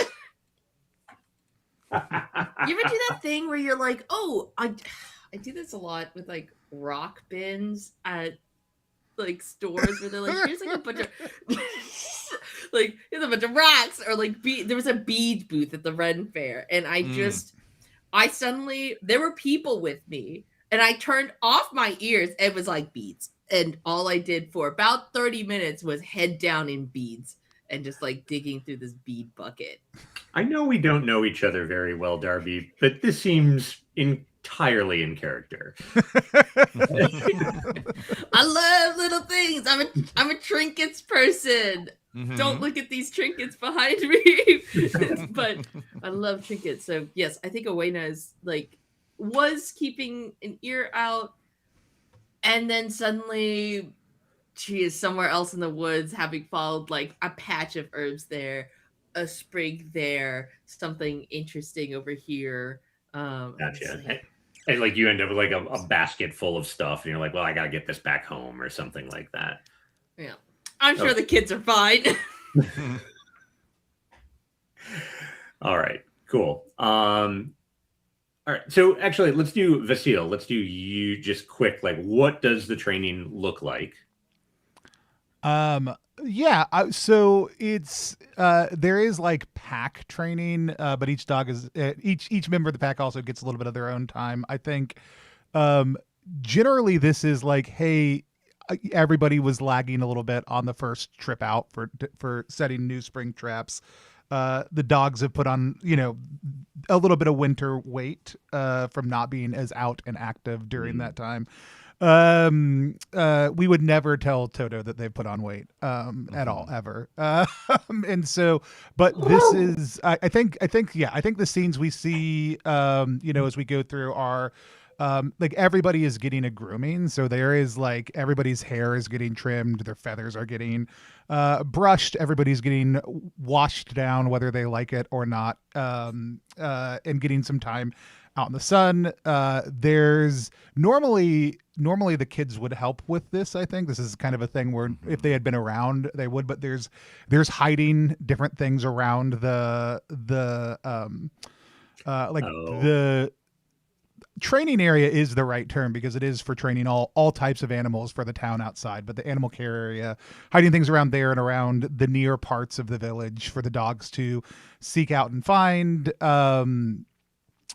Getting, going through sets of commands, each of them like have little missteps after whatever, but it is like a little bit of the training montage, but it starts with everybody being upset about a bath and a haircut before cutting into more playful moments and then harder working moments. There's a version of tag that gets played also too, where like one of them has to run and everybody else has to run them down essentially, which is Toto's favorite part because they are easily able to outpace the dogs in movement speed also too. So can I suggest a detail? Yeah. I imagine that there are a few kids from the community that just like hang out nearby when this is happening and will occasionally like come in and like run and play around with the animals. Oh, absolutely. And I think like it is like it's they're not excluded, but it is essentially like once Toto is like they jump the wall and basically run through town to get the kids to know this is happening. Like they are like the dogs can be kept in the yard. Toto cannot. They are the ones who kind of let the kids know, hey, it's the beginning of spring and we're training and you should come run and play with us. Awesome. Okay. Lovely. Cool. So Karna and Morkant, where do you think the two of you cross paths? I think Karna goes to the building. Yeah, just direct, sure. Yeah, and I think that's the charm and frustration of Karna is that when he believes it is time to discuss, meet, or do things, they will just show up. Truly, and I think there's a moment where kind of like moves past the furs and enters into your particular place. Tell me, what does your office look like? Yeah, the front room of the judge's building is quite open plan. The kind of fur door covering being able to be held aside. I think it's fastened to make it clear that it is just generally open for business, as it were. Tech level and so on and so forth. But there's a large desk. I guess would be a table designed for a feast of maybe 6 to 8 people, but is being used as a desk because it's really easy to kind of keep the papers and stuff on top of it. Judges in general are trained to read and write and know how to use pens and ink. So all that Mhm. kind of accoutrement is kind of across the space. Currently, Morkan is making Neris take a tea break. Mm. There is essentially what you would what you would impolitely describe as swamp seaweed that people from marsh edge tend to harvest to make what we would consider to be like coffee in the modern day. It's supposed to have energizing properties. What it probably practically does is put your body into life or death shock from whatever toxin is in it. And the fact Mm. that people from Marsh Edge are just well attuned to it to not actually do them significant bodily harm, it's a stimulant to them and is probably poison to most other people. Smells great though. Mm. Yeah, he's drinking a cup of that. Neris has learned to have a taste for it. So they are sitting and eating, some potage, a porridgey situation with cups of the seaweed, as the stack of today's papers are next to them, almost like a partition. Incredible. Karna arrives using his staff, which is rounded at the top, to push past the furs, walk, and each step Karna takes, like a shepherd, literally uses the staff to walk with him. So there is that rhythmic tut tut tut tut against the ground as he marches up towards you. As he says, "Morning, Your Honor. I've come to speak with." And realizes like the stack of papers and the busyness as you're taking a sip and says, "I hope I am not troubling you. May the light keep you." Oh, of course not, Kana. Welcome in. Would you like a cup of marsh fern? If it will not trouble you, certainly I have much to discuss with you if you have but a few moments. Oh, well, we are making our way through our lunch today, but I am definitely in the period able to consult. Please pull up a chair. Karna does You that find the and chair that sits doesn't down. have papers on it and sit down. Absolutely, and I think like positions it very gingerly by your desk so that you're able to see his face past the partition of papers that you're currently dealing with. A cup of marsh fern is poured and offered to you. There is a mentholy, fennelly like smell that comes from this. Bright, bright and fresh. Karna takes a sip and places it very, very gently onto the table before turning to you and says, "Well, I have been, as you may know, caring for darling Urath, and I think we have hit a incredible moment of a breakthrough. I think we've hit a breakthrough. I think it's fair to say that." Morkan was preparing to, if Neris doesn't interject to say like, "Thank you for helping look after Yora," Morkan interjects and is about to be like, "Yes, thank you very much for taking the time to," and then you say breakthrough, and he pauses. "I'm sorry, a breakthrough? What do you mean?" I do want to. It is. I think Karna like addresses the thank you first and says, Of course, this is my duty as light bearer." And hearing your question says, "I do not let us set only fair and humble expectations. There was a moment where I felt like I've connected with Urath after some great amount of time. His health is improved? I I wouldn't say that it is a permanent improvement, but I'm finding moments where Urath feels more lucid, but he feels like he's able to connect more clearly. There's still robes of darkness within his mind, shadows that he has yet to pierce past. But there is a cogent connective point here. And I think he just needs to feel connected to us and to feel that he is providing us a He Something Oh. similar to what he used to do. He wants to give knowledge, guidance, wisdom. He needs that opportunity. There is the shock and surprise on Morkant's face, bigger and bigger visible surprise on his face as you give this explanation.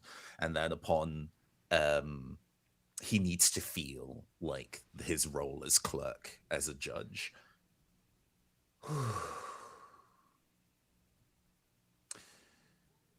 He is Stonetop's previous clerk.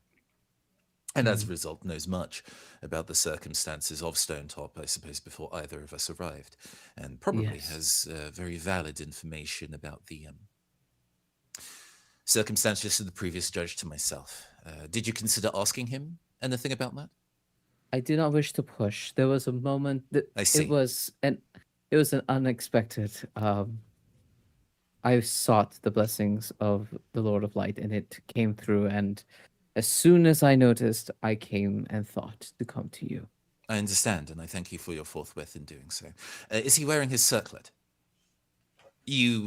What For the was he wearing cameras, his circlet? for the camera's sake, because it's not been a detail that we have vocalized. Both Kana, my notes. Both Neris and Morkant have these dainty little circlets upon their brow. With a gem, a very, very deep, deep blue, almost midnight blue, that all judges wear. For the sake of the audience, not that it's necessarily a detail that the common people would know, the gem is magically enchanted for a clarity of thought. It makes them makes them more difficult to be affected by chaos effects to cloud their judgment. It's both symbolic and practical. I don't believe that he would be wearing it then if Orath were just resting. Well, no, like he doesn't have it anymore. Neris has it, right? Like it's a symbol of the office, and Neris would be the one who wears it, not Yorath. There is a look to Neris. Neris? She's been following the conversation, but like looks at you kind of surprised, like, yes. I'm going to. There's a catch in breath, even in this kind of much more direct, cold state that Morkant is in when dealing with business, capital B. I'm going to ask you to temporarily relinquish your circlet. Oh no. She looked at, kind of like squints at you and nods a little bit. You think Yorath knows something about the disappearance. It is an avenue of investigation that we have not proceeded, and if he is in a position to give us details about those circumstances, it could be a major breakthrough in the case we are currently researching. I'm sure you understand why this would be of great import. Of course. But you think that his mind is enchanted? I do not know. And so we must proceed with... we must investigate all potential hypotheses. That pause is definitely in a kind of like... We've had... it's in subtext, but I think that Neris could understand. We've hit so many dead ends in just being able to gather information and evidence. This isn't necessarily a desperation thing, but this is a lead. And Morkant has been hounded by an elder this morning about a lack of progress. So there's a degree of keenness there. Cool. If it proceeds to be a hypothesis that isn't worth pursuing, I'll return that circlet to you forthwith. Sorry, Connor. No. So sorry, just at this point, like I totally see where you're going. Neris has no problem with this, right? Like there's no problem with that. Did you guys want to like play something else out in this scene?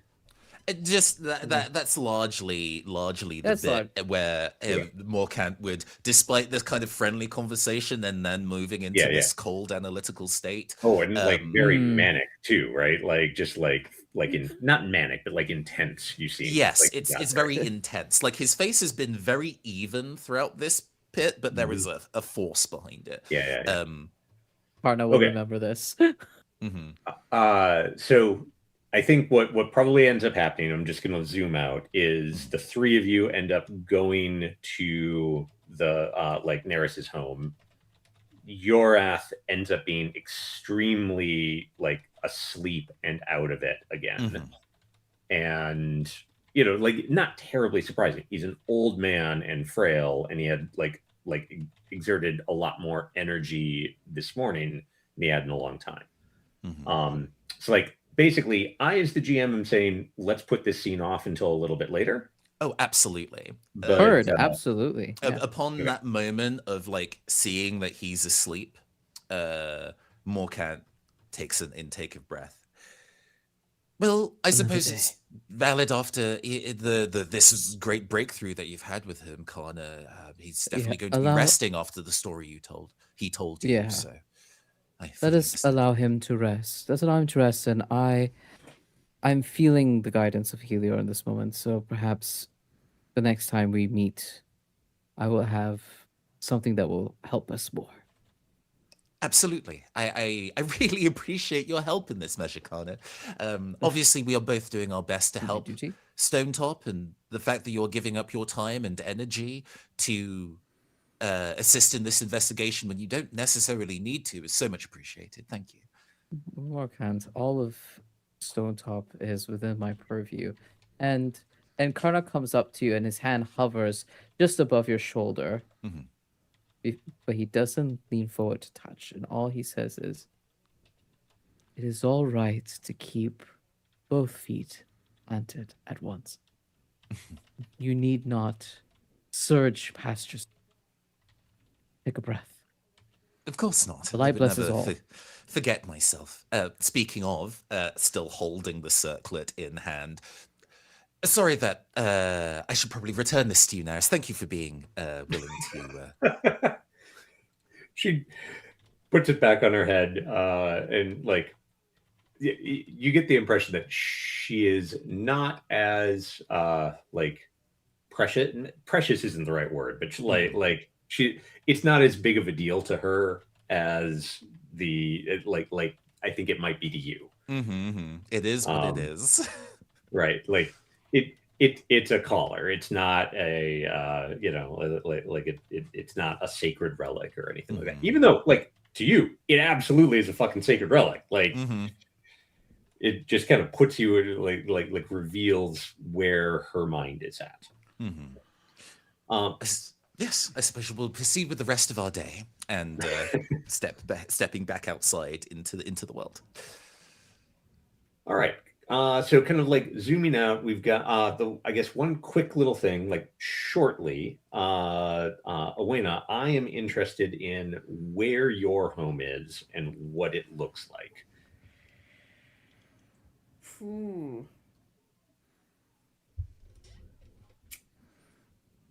I wonder if her home is near the edge of the village, not quite at the edge, but has maybe like a little garden plot in the back. I imagine it doesn't look great. It doesn't look like it's in swell condition, because she didn't spend a lot of time there for a good. I think her family left her this home. They're like, goodbye, this is yours. Never contact us. You can have this on the condition that you never try and find us and never speak to us again. Well, I mean, I think they just left it, right? And everyone just sort of assumed it was yours. But I suppose it's a little dilapidated because I think she spent a lot of time in the woods and not staying in this house and taking care of it. So it's a little. I'm actually eyeing that one. I see Tony like hovering around here. Me and you, cursor communicating with each other. I'm kind of thinking this one up here by F, that like toward the north of the village, around the ring wall.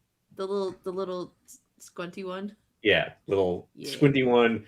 you can just hop over the ring wall and like, there's not a path down to the forest that way, but you can skirt around over here. And There's not a path down to the forest unless you jump off the cliff. fair enough. You could also do that. I'm kidding. Not again. Not a second time. Okay, so it's just Not kind of like like this. a rundown. I bet the kids are like, it's I dare you to go there type of thing. Run up and Okay. touch the door and run away. Yeah, flap the hide thing. Cool. All right. So we like see a bit of Owena's home, like you dropping things off, et cetera, et cetera. And then one last little question for all of you. What is like what, if anything, are you planning to do at the celebration at the public house this evening? I would like to assert that you will all be there, but are any of you performing? Yeah, Morkant has a performance prepared. Okay. Are we explaining what those would be now, or are we doing it in the scene? Let's frame the scene now, right? So like, Okay. if anybody else wants to like, do one of these, absolutely. But basically, it is as the evening comes. There's like the sun's starting to go down. People are kind of finishing up their chores at the homes, and the majority of the village, maybe not the majority, but like a good third to half of the village ends up like crowding in to and around the public house. And it's just it's warm, it's noisy, everyone's just sort of like chatting.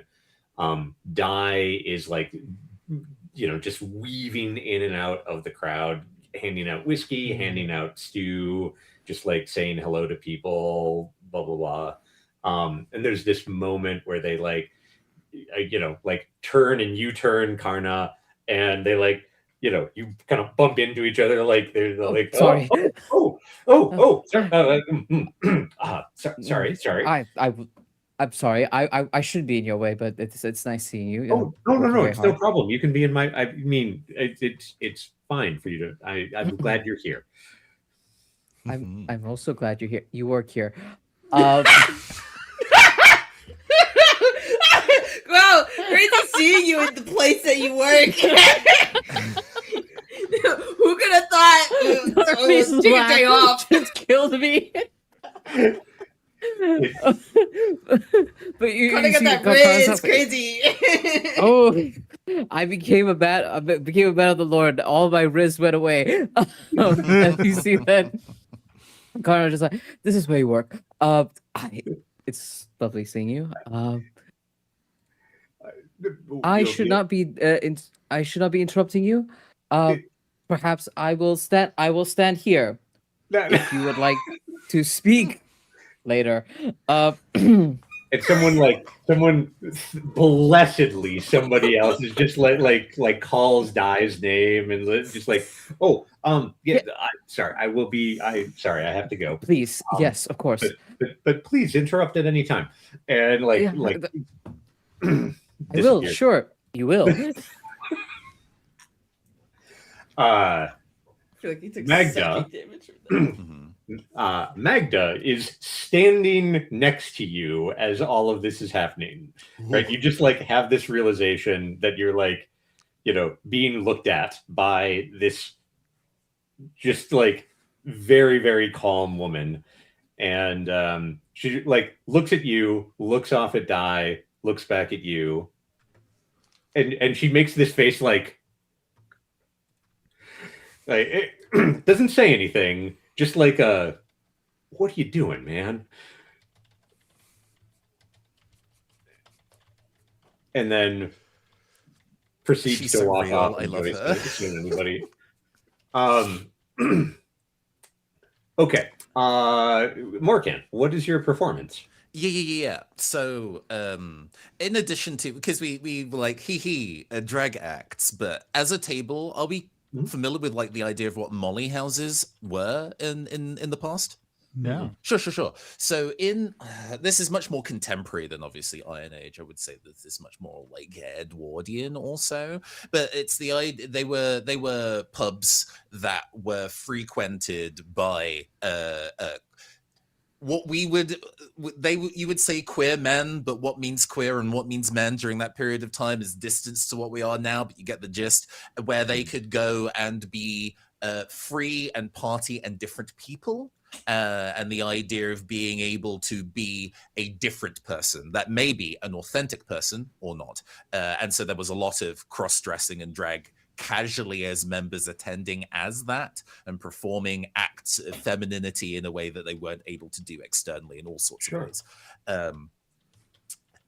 It's kind of a bit of that, but also the idea that Morkant's act is a kind of like a dressing as a priestess of Aratis, one of the historical ones. There are paintings of her, and this is quite exaggerated in that sort of way.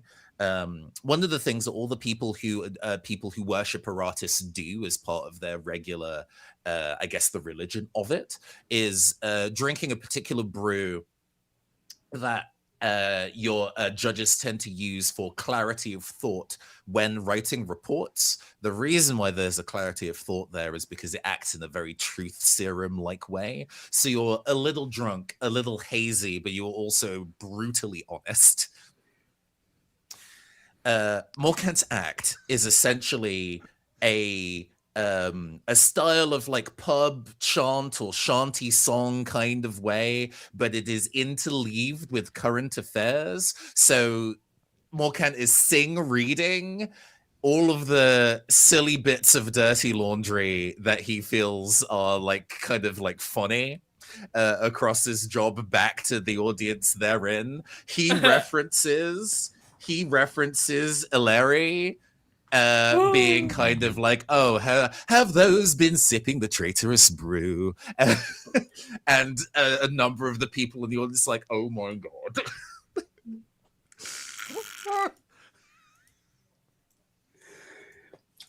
Love it.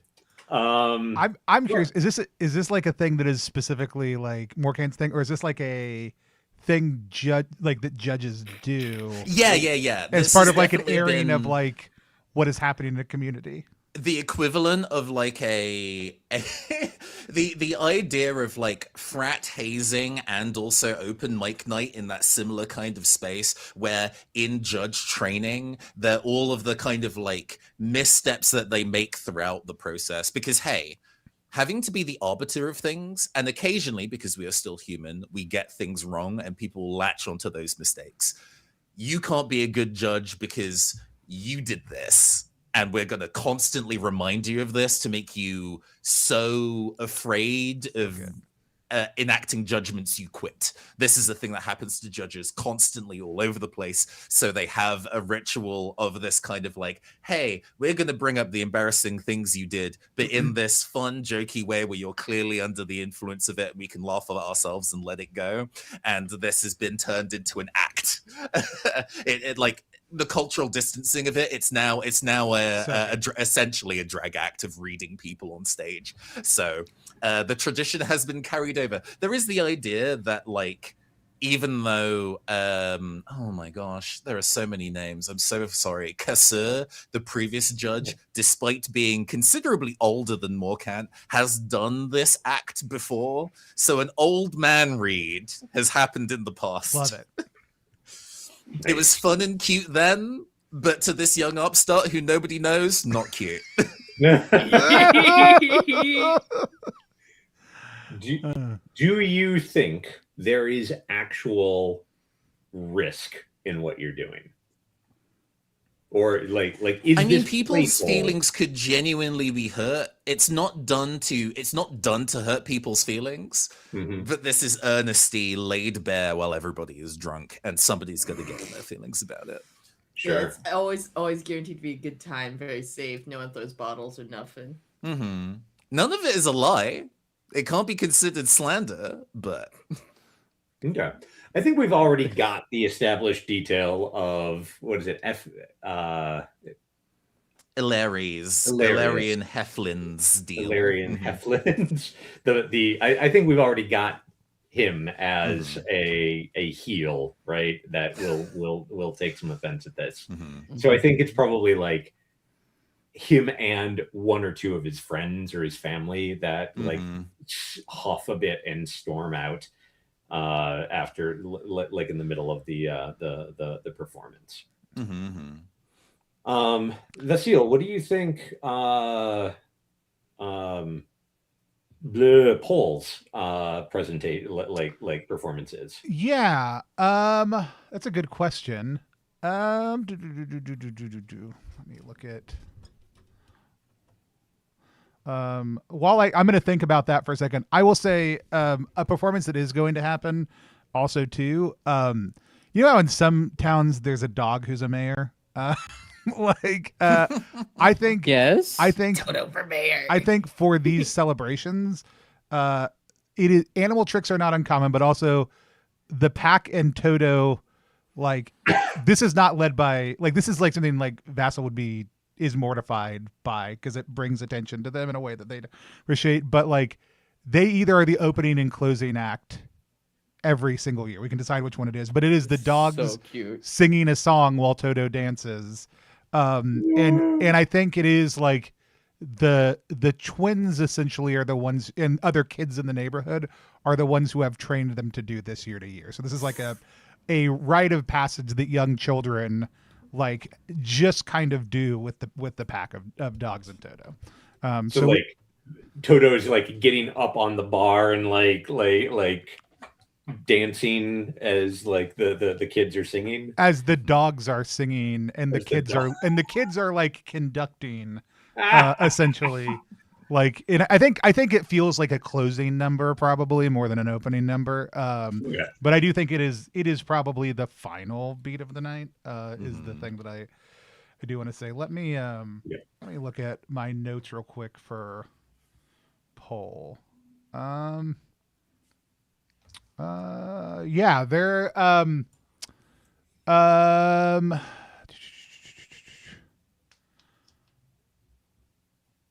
I do think it is we already did the read, so I don't want to lead straight on that. I do think it is like a actual like I do think it is let's give them an instrument. Like what feels good. I do think a wind instrument like feels good. So like some sort of. Do they do rock flute? Yeah, I mean something. I think something along those lines. I think like a reeded like flute, and I think it is like very technical. Like it is it is very measured and very like skill oriented. And they take it very seriously. Like a lot of other people are like not anywhere near as talented who get up and do things, but are like play the audience significantly better. You can tell when Paul gets up, like people kind of know and get a little quieter, like after I think the previous act. And it is, I think it is like very like flawless, but it's very clear like they're in their own world when they're doing this, and they are not playing to the audience at all. This is a moment where they want to showcase how skilled they are at the song they've been composing over the winter months to share with everybody. Yeah. Got it. I think there's this like moment after it's over where like during most people's performances, there's a lot of like calling and response and like cheering in the middle of it. And I think when Pole does this, everyone gets quiet and just like listens intently. And there's that moment when he's done where like before everyone just starts like, you know, okay. So I love that. Two details that I want to add in here. One, Yorath shows up like actually like Karna, when you like stopped by to get him, he was asleep and he wasn't like rousable. But like so you eventually gave up and came to the tavern or came to the public house. But like maybe during the read, right? Like Morkant's read, the you notice like coming in through one of the other rooms, you see the whatchamacallit, or just through one of the doors, Yoreth shows up, and then you kind of like lose track of him a little bit. And later you see him like sitting at a table with like drinking, like very carefully drinking whiskey. Okay. And so there's that. And then the other thing is that Vasile, when Pole is up doing the like presentation, Belden like slips down into her like next to you and is just like, where are the kids? Are they not back? No.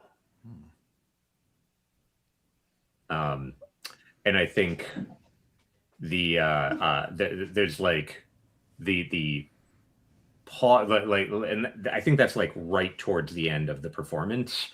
And then there's that moment of let's just like everybody pausing and like as the two of you are kind of like sharing a concerned look. Can I pitch a harder choice unless you've got something? Yeah. I mean, and we can time this up. I mean, I think the idea of like Paul finishing and looking up and me not being there, like because they specifically said like you're going to be there, like yeah, has a stronger beat to it. Yep, I like it, love it. Okay, so you're actually out of like you're gone before the song is over, and like outside looking like going after the kids, right? Or like going to I have disappeared into the night one way or the other. And I think Owena, you end up near Yorath after this like big celebration. There is that moment of like Pole, like the camera shows Pole seeing the empty seat from where Vasile was. There's the big celebration, like the big like round of applause, and Pole looks a little sad as he's like coming off of the stage. And then Owena, you see Yorath there, and like who he is. You've like grew up in this town. You probably had run-ins with him. Probably made salves for like achy joints at some point. Yeah. Oh, absolutely. And you're a little surprised to see him here because that he's been in bad health. And he like looks up at you, and he's got those cloudy eyes, and just sort of like slurs out, just like, it's not fair. I've been cheated. And that is when we hear "Pa!" like coming from like or rather we actually like cut out and see Vasile like running towards their home, and we hear two voices yelling out like, "Vasile, Pa, Ma, ah!" And it's sure enough, it's the kids like running up it's the twins running the switchback path, and you like see them coming towards the watchtower, and they are scared, and they are a little bit dirty, and it's just the two of them. All right. You want to take a bio break? That's a great place to stop and take a 5-minute break. We're gonna get up, stretch, move around a little bit, and we'll be back to keep on playing Stonetop. A couple things, if you're out there watching, if you haven't gone over to check out the game, you can go to ttrpg.link/Stonetop. It'll take you over to the +1 site. Everything is in pre-order right now. The books are arriving next month. They're on the deep water right now, so make up an offering. And then also, if you want to, go check out ttrpg.link/Soothhorns, Navarre's upcoming game that has no luck, just the link between you and another player to check out. We'll be back in just a few minutes to keep on playing Stonetop.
live here again playing Stonetop.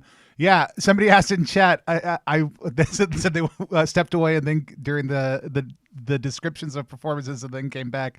Did they miss anything? And boy, did you. We're gonna hop right back in though.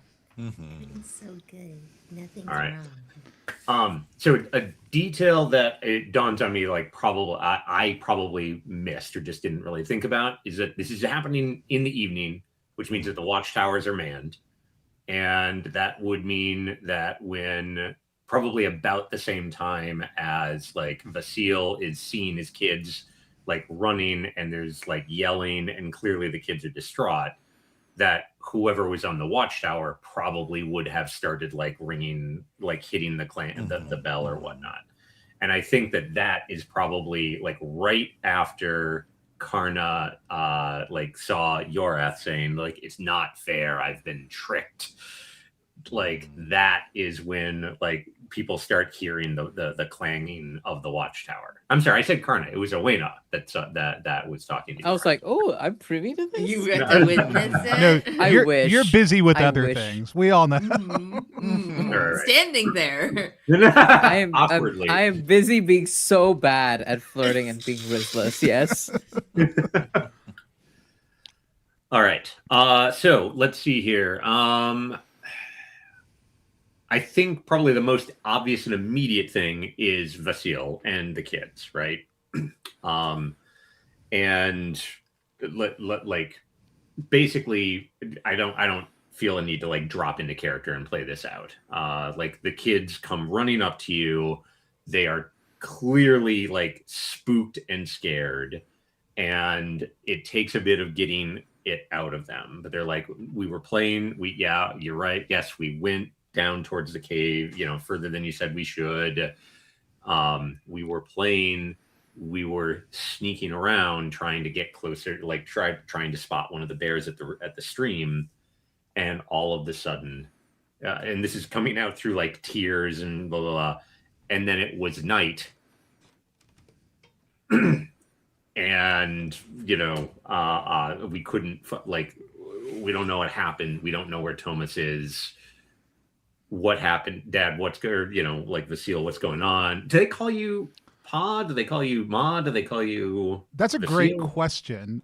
We should come back to that because I don't have an immediate answer off the top of my Okay. head. But I am also like not. I think Vasile is also fine because like they are adoptive and had parents, and we can come up with anything more specific that we need to also.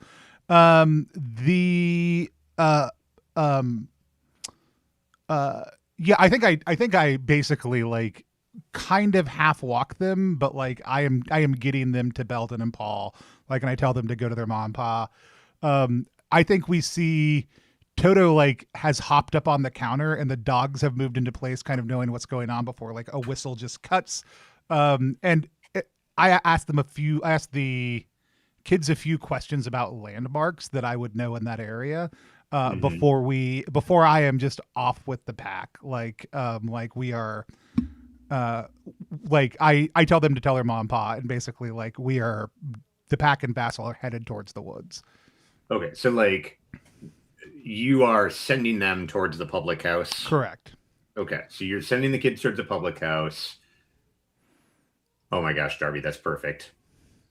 Not Pa, not Ma, just Va. Oh, Va is great. I love that. That is awesome. Pa, Okay. Ma, and Va. Yeah. Great. Okay.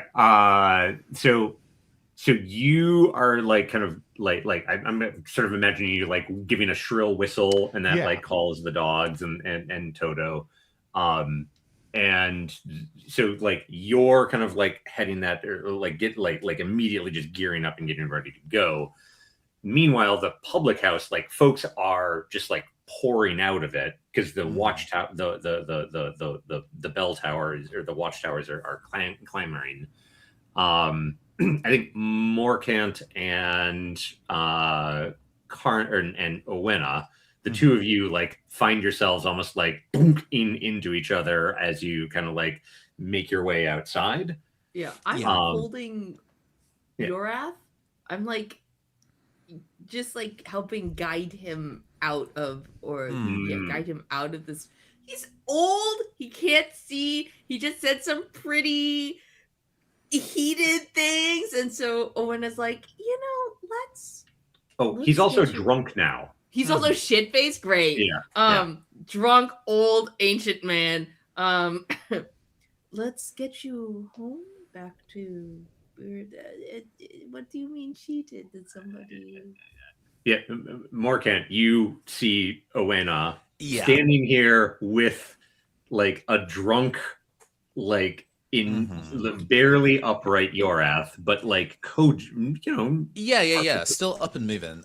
Yeah, he during because I think his act was relatively early, so he's had the opportunity to at least remove whatever robe that he was wearing for the performance, and has that kind of like over his arm.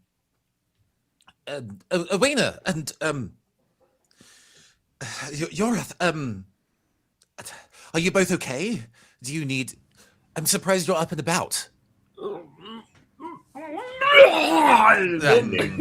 We briefly cut away from that. Yeah, we get yeah. like the Yeah. right. So- you need to lie down.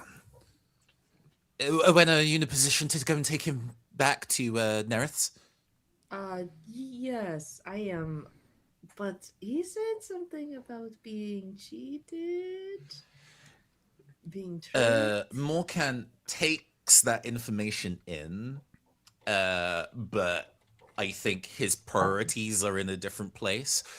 We can discuss what he said while drunk in the morning. When it seems that things are relatively serious. And where's Vasil? I don't know. I was Right. about to ask you if you knew what was happening. I'm afraid I don't, which was why I did see that the Vasil's children came to us as everybody was pouring out, and I have a feeling that that was something to do with the circumstances. I'll speak to them shortly, but I really do want to make sure that he's somewhere safe and sound. If you're not in a position to, I'll ask Neris to do it. Hearing Vasil's children, Owena is like, here, Neris, here's an old man. Your turn. Right. I mean, you guys don't have any real problem. Like, this is a tight knit community. You don't have any problems like finding someone to be like, hey, get him home. Yeah. Or get them home. That's not a big deal. So yeah, once Neris is kind of taken care, because especially since they're staying together as it resolves. So once that's kind of like out of the way, now, Owena, it's very. Is it rare for the watchtower to go off like this? It's not common. No. So like folks are trying to figure out what is going on, and like as you two are kind of having this conversation, there's it actually like the bell stopped ringing pretty quickly. I think probably like I imagine Vasil, you just being like, I got this, right? Or something. Yeah.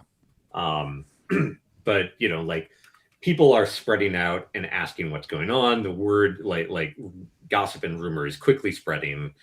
But it becomes clear that like Vasil's kids came back, but Tomos is missing, and something weird seems to have happened.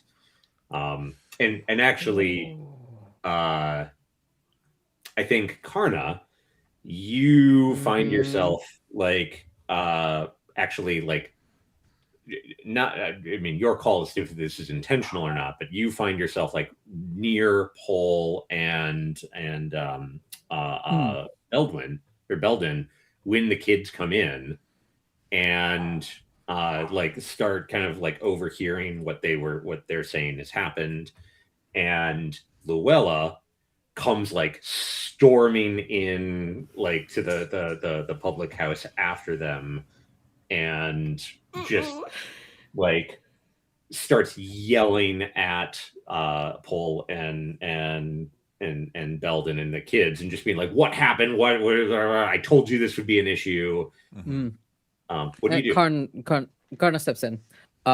This is not and like he steps in, the staff like plants itself firmly to the ground, and Karna says, "Calm yourselves. This is not the time for us to plunge ourselves deeper into the depths of darkness. We have a missing child, and we will have to use all of our wits to track them down." And I think like he like glances over at Paul and the others, and the poor children who are probably like shell shocked at this moment, before Karna turns to the other and just says,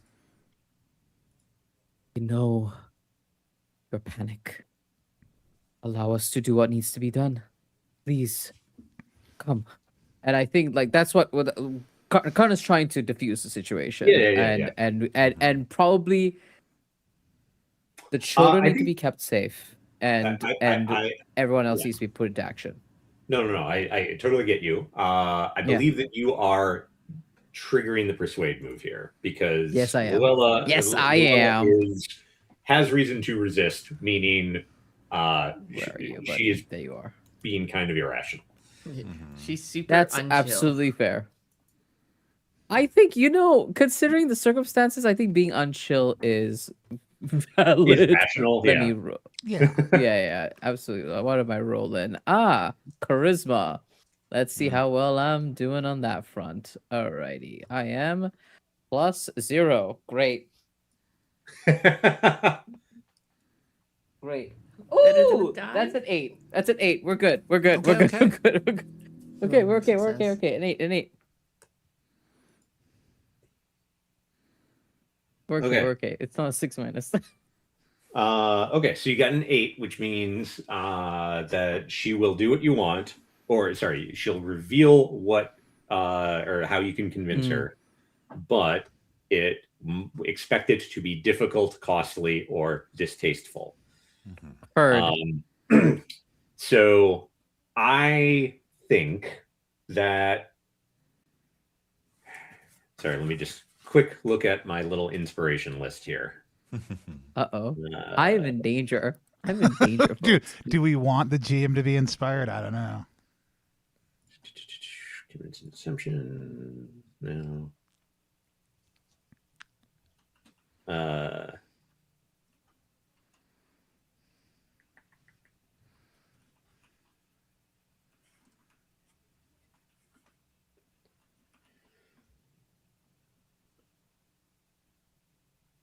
Yeah, my brain just keeps going to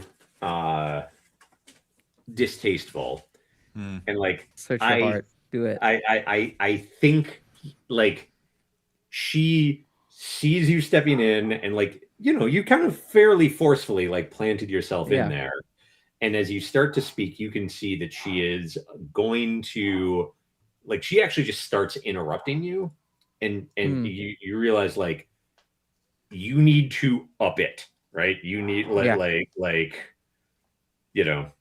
basically just cow her into shutting the fuck up right now. Quiet. And like I'm imagining that like louder and Yeah, I do not want to blow up. I don't want to hurt everyone's ears. yeah, But it was a loud, Appreciate it. sharp, quiet. Yeah. Okay, and there's this like moment everyone in the pub looks at you, right? And like everyone that's still in the pub, it just like turns and looks and sees you kind of like looming over Luella. So here's a question. Yes. You're like, okay, and then from there you kind of like follow up with the line about like we need to Yes, I think that's what Karna tries to do to like diffuse like real. I think there's a moment where Karna feels his past life, right? This loud, boisterous merchant son who like asserts himself everywhere come back when he does that. And there's this like moment of realization of the backsliding, right? And when he's meant to be this holy man, chosen of Helior, light bearer to Stonetop, and he feels the silence, feel this entire public space, And that's when he tries to start diffusing as he looks to the children, he looks to Paul and the others, and he says, you must rest, you must take the children, you must ask what the children have seen. And he looks back at Rowella, and it's just like, I know you must be filled with fear, and I know that darkness is enveloping your heart, but this is not the time to bite one of our own. She, like, you can see her working her mouth, right? Like, you know, she wants to say something, but like you clearly like she recognizes that you are right, or at least that everyone else will think that she is being silly, right? If she keeps pressing this issue. But there's definitely like this like bitter, like simmering little resentment about the whole thing. Yeah. Okay. So I think like as this is happening, Owena and Morkan, like the two of you kind of make your way in to, like, you saw the kids, you were coming in after them. Luella just shoots fucking daggers like at Owena. Yeah. And No eye contact with Willa. Just staring. Like, focusing on the kids. I'm just Morkan notices this kind of like burning stare, but doesn't say anything. Kana, it's fortunate that you're here. There's a moment where he blinks before turning to Your Honor. Yes, Owena. I do believe that Vassal has gone in search of the missing child, and while I know that they are incredibly capable of what they can do, I'm sure additional support would be of preference or peace of mind to Stonetop, and we do need light. Yes, I was thinking the exact same thing. If the both of you are so inclined, let us go. Let us fulfill our duties. Before we go, Owena dropping down to talk to the twins. Yeah. What happened? You were out in the woods, and then what? I'm not gonna like say it in character, right? They basically like tell you the story of what happened, and you know, like Kill Bill sirens, right? You know, it's like you know, it's eerily familiar. Yeah. And I think the other thing that is just like, is how, like, actually, I'm going to turn this back on you. There is a detail about this, aside from like all the stuff that we already know, like that suddenly it's nighttime, the kid's missing. There's a detail about this that, like, they mention that makes you just like that's eerily similar to what happened with us. What is that detail? I think that there was a smell that they mentioned that for Owena, it was just like an oddity, just like it could have been a fluke. She's never smelled it again, really. Or she has, and when she has, it's when she's been like going off to the woods and disappears for like 3 days because she's like trying to chase down this scent. But it's like this sickly sweet sort of smell, kind of cloying scent that sort of almost floral maybe. Okay. Like lingering in the air, very. And I think for Owena it was very out of season for when she experienced it. It's like this is not a flower that seems present in this area. It's also one that if it was present, it shouldn't be like blooming like this. So I think they mentioned that detail, and Owena is like pale. Question: do you think they mention it, or do you think Owena asks? Ooh, I wonder if one of them says, "And it smelled," and then Owena asks more specifically, details about it. Like, what do you mean smell? Like, their caves are very stinky. What do you mean? Like, okay. Yeah, that's great. Okay. So you get that information out of them. Like, the three of you are well aware that at this point, the seal is... I'm sorry, is it Vassal or Vasile? You know what? If you had told me when I was reading it whether it was Vassal or Vasile. I would have said Vasile. When I went to go look up the pronunciation of it, it is Vassal. Vassal is how that word is. That name is pronounced. And so, Cool. yeah. So the three of you know that Vassal is like, if they want to be, they're already halfway there. Like, you know, they have the hounds, they know the wood better than anybody, even though it's dark. Like, you know, they can cover distance like nothing. But that doesn't mean that they don't need support. So I guess the question for you all is, do you want to go after Vassal, or do you want to like investigate around town more? When it's going after Vassal. I think, yeah, there would be, as the report is both, they, getting names right, my gosh, Tomos was lost in the woods, and I think there's a general, this is obviously a general fear of people going out alone and vanishing, while Vassal is accompanied by the pack. I think there's just, it feels like there would be a sentiment of fear or concern about a member of Stonetop going off alone like that, which, as judge, it is my duty to kind of make sure that fears and concerns are handled effectively. There may have even been an individual being like, well, it's your job, go get them. Mm-hmm. Okay, cool. Well, I mean, this seems like a good time to use the outfit move. So, Vessel, like, I assume that you are like grabbing your crap on the way. Yeah, so I do think they do have, like, if they are, like, I would say if they are just hustling off, I am grabbing my crap, and they do have time to probably potentially have caught up with me before I hit the downward, because it will take me not long, but a couple of moments to grab my things. Sure. Unless they go grab their things, at which point the same will be lost. So I'm going to be normal. Okay, so you're planning on like, okay, so you're taking a moment and like packing up a normal load. Correct. Got it. Which we should talk through because I just answered because I know the move, but we should talk through it. Yeah, so the outfit move, let me find it on my screen here. If you guys are looking at the moves and gear sheet, this is under the expedition moves. And basically, you decide how you look at your inventory sheet and you mark as many diamonds as you want to, either on undefined item, like the undefined track, or on specific items.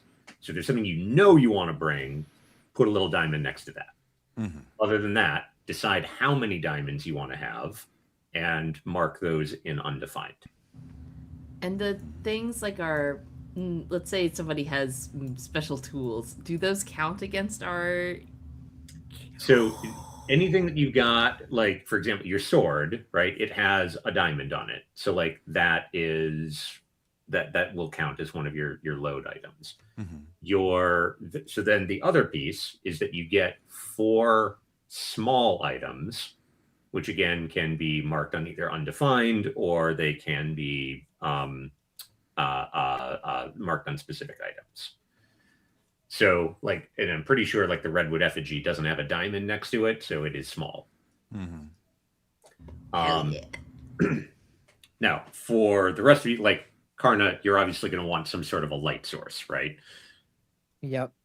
I'm thinking light source, rope, things for a rescue.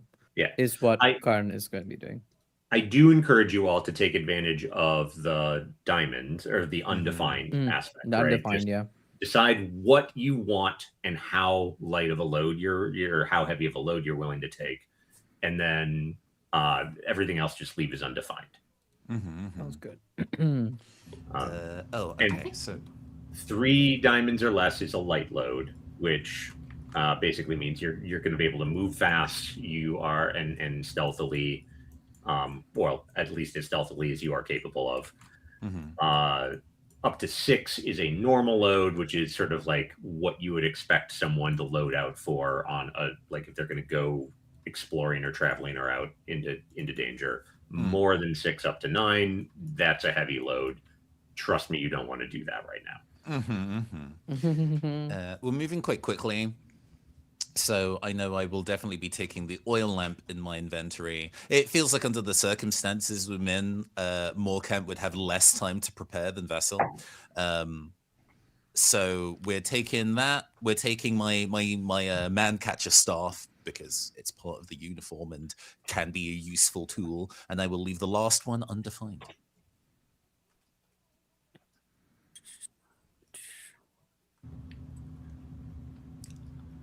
Finally realizing why it wasn't letting me edit anything. It's because I was viewing as a guest. Lol. It's like, why is it copying and pasting my check marks? Oh, Yeah, I was having the same issue. I just realized that my man catch item is actually 2 slots, so I will not take an undefined. I will just carry that main item in an oil lamp, and that will do me. Okay. And just so that everyone is on the same page as to what an oil lamp looks like, I have just dropped an image in the. Oh yeah, love that. Hell yeah! Right. So like, this is not fancy. This is a This is not a lantern. Right. This is a piece of clay with stuff in it.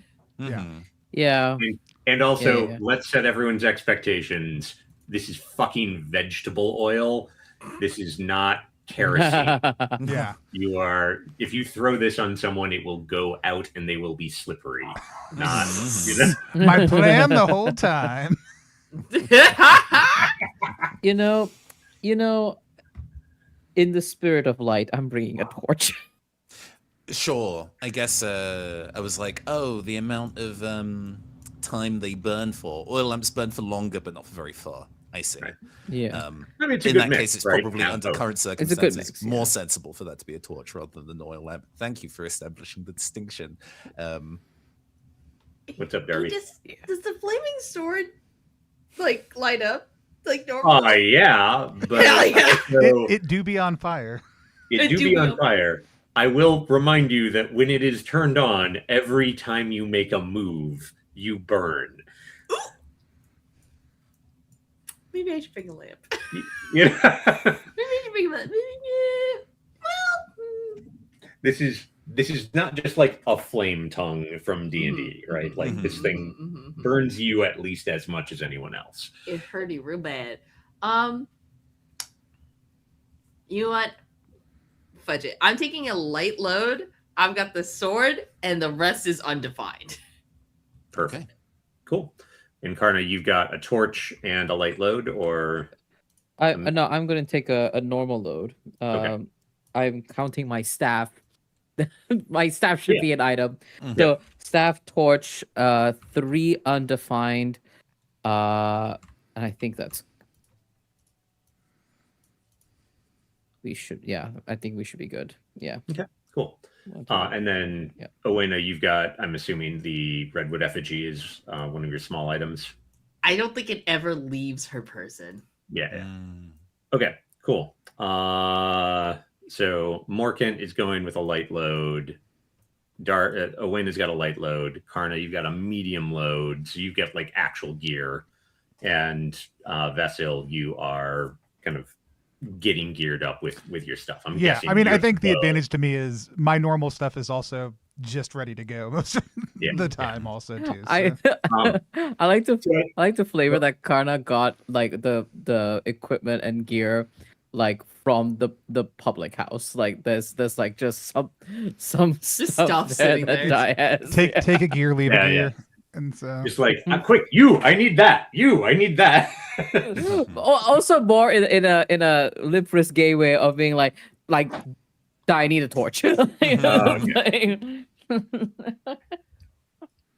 Imagine Owena took a light load in order to, because they know that Vassal's about to like book it into the woods. So trying to catch Vassal before Oh, they like I'm scamper. actually guessing that like you just grabbed an oil lamp off of the counter and like Yeah. ran to catch Vassal and Yep. be like, "Wait, we're coming with you." Yeah. Okay. I'm like, there's probably some of my stuff in Vassal's house. yeah. Cool. Like we walk in Okay. the woods a lot. All right. So the two of you, so you like catch Vassal at the house, say, hey, these two are coming. Wait for us. Vassal, you're willing to wait? Yeah, I mean, I think if like, I don't think it would be unreasonable for, especially if Owena is, for you to essentially catch me, like see me in the distance and yell for me as I'm about to just blow out. Like, I think you're the one who would be able to call to me and stop me probably. And I will. Yes, I think that we can play that out as having happened. Cool. All right. So, you guys, so it is night, and you've got a couple of oil lamps and a torch and a couple of like 2 hounds and a large, bigger than a hound dinosaur with pretty feathers that are all like rearing and ready to go. So Vasil and Owena, the two of you, know the woods. Like, the woods is at least as comfortable to you as like being around town. Probably more so. But you also know it's like dangerous at night. It is overcast because it's been raining throughout the day. So it's muddy, it's slippery, it's cold. I mean, not cold, but it's like chilly. You're probably Morkant, I think you are probably like starting to regret not having grabbed a cloak like fairly soon. Actually, let me rephrase that. If you want to rethink that seems very reasonable to like. I mean, I like the narrative idea of, because yes, I think Morkan isn't really used to wood exploration, but I think emotionally is from the place of like, I need to be able to help people. I don't have time. I need to make sure that I can get out and do this. I guess taking a cloak on hand would just push me to a normal load, which is not a huge deal. In which point, hey, sure, let's just be, as long as it wouldn't make horrendous break in character for me to have an additional item and then move up to 4 slots taken rather than 3. Let's just say I grabbed a cloak on process as well. He probably has the authority to ask for people to fetch items in that kind of way for him. Not in the period like, person, go fetch me a thing. It's just kind of like, I need to go now. Does somebody have a torch? Give me a torch. I need a cloak. So it's not his, but he's running. Perfect. Okay. All right. So the 4 of you end up like meeting basically like I'm picturing Vassal like pacing back and forth at the top of the path, like waiting for the others to show up. Also probably a moment of like, really? That's what you're wearing. But so you make your way down the switchback path. It is dark, and like, which one of you has your light source lit? Because it probably wouldn't make sense to light you. Okay, so you've got your torch lit. Okay. Yep, it's lit. As far as Vassal needs it. Okay. And Vassal's probably mildly annoyed, having decently practiced night vision of like, oh, they brought light also too. Great. Yeah. Owena and Vassal are probably like, it's fine. We kind of know how to navigate the dark in the night. It's like, it's fucking bright. Okay. So just kind of like making your way down in there. It is. I'm trying to think of like how to describe the Great Wood to Karna and Morkant, right? Like, well, I mean, like, I guess I will turn it back to you guys. Like, as the two of you are entering into this wood at night, dripping wet from a day of like steady rain, with this tiny little bubble of light around the two of you, what is the most like unnerving part? The most surprisingly unnerving part about entering the woods like this? Morkant's knowledge of the woods is entirely academic. In the process of like preparing to move up to Stonetop, there was a whole research thing being like, oh, this is what we know about the flora and fauna of this particular area. and he has that in head, but hasn't really had to deal with it in practice. There's been a bunch of stuff of looking over the cliffside to the forest below and being like, that's really pretty. That's really eerie. Also, I'm used to marshland. Marshland is pretty and comforting, and this is pretty and terrifying. So the idea of having to now experience the theory of it and being like, I know what things could potentially be in here, but I don't see them, and that ambiguity is what's terrifying. The theory into practice and the nervousness about having to do something for real. I'm going to +1 like Owena and Vassal's concerns here, and I think the thing that unnerves Karna unexpectedly is that light is comforting. You know, the torch is meant to be comforting. Helios light's meant to be comforting, and Karna's approach of using this to light the way is meant to be an earnest attempt at illuminating our path before us, and maybe being a ray of hope for the child that's out there. And the funny thing that Karna doesn't know is that when you illuminate something in the darkness, it illuminates your immediate vicinity. Everything is flushed out into darkness. And I think that's the like looming dread that hooks into the inside of Karna's body is light illuminates, but it also makes the shadows stretch longer. Mm-hmm. Okay, so you're like traveling in this tiny little bubble of light. All right. So basically, the place that you're going is not. It's not like you are going to get lost, right? Vassal absolutely knows where you're going. Owena knows where you're going. Even if you didn't, it's basically just following the cliffside for a while. And so it's probably only like, well, if it was daylight and you didn't have to worry about like tripping on stuff and starting at every noise, it would probably be only like 2 hours, an hour, if that, for like Vassal running. But where like with the four of you kind of like moving, like it definitely is slowing down the group. To the point where like Karna, you realize that your torch just is not like it's gonna go out. So it probably makes sense to like switch to a smaller light and like use the torch when things get whatchamacallit, like when we need more light. we need more light. That's the words that I'm looking for. Thanks, Tony. Okay, so Owena and Vassal, I imagine that the two of you are just like flinching at every noise that these two fools make, and like moving ahead and then coming back, moving ahead and coming back, moving ahead and coming back, like rather than just hanging too close to them. Yeah, I mean, I think there's a realization that if we get too far ahead of them, that they will just get lost. Yeah. Also, too.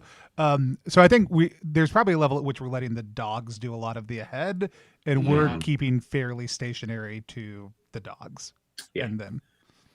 Okay. So like just you've got this cliff on your left hand or on your right hand side. You've got these towering trees. Some of them are, I mean, this close to the bluff, probably not. Well, no, actually, like periodically you will pass trees that are bigger around than your house. This is an old untouched forest in a fantasy land. And there's this constant trickle of the stream just out of your line of, like just in the edge of your hearing.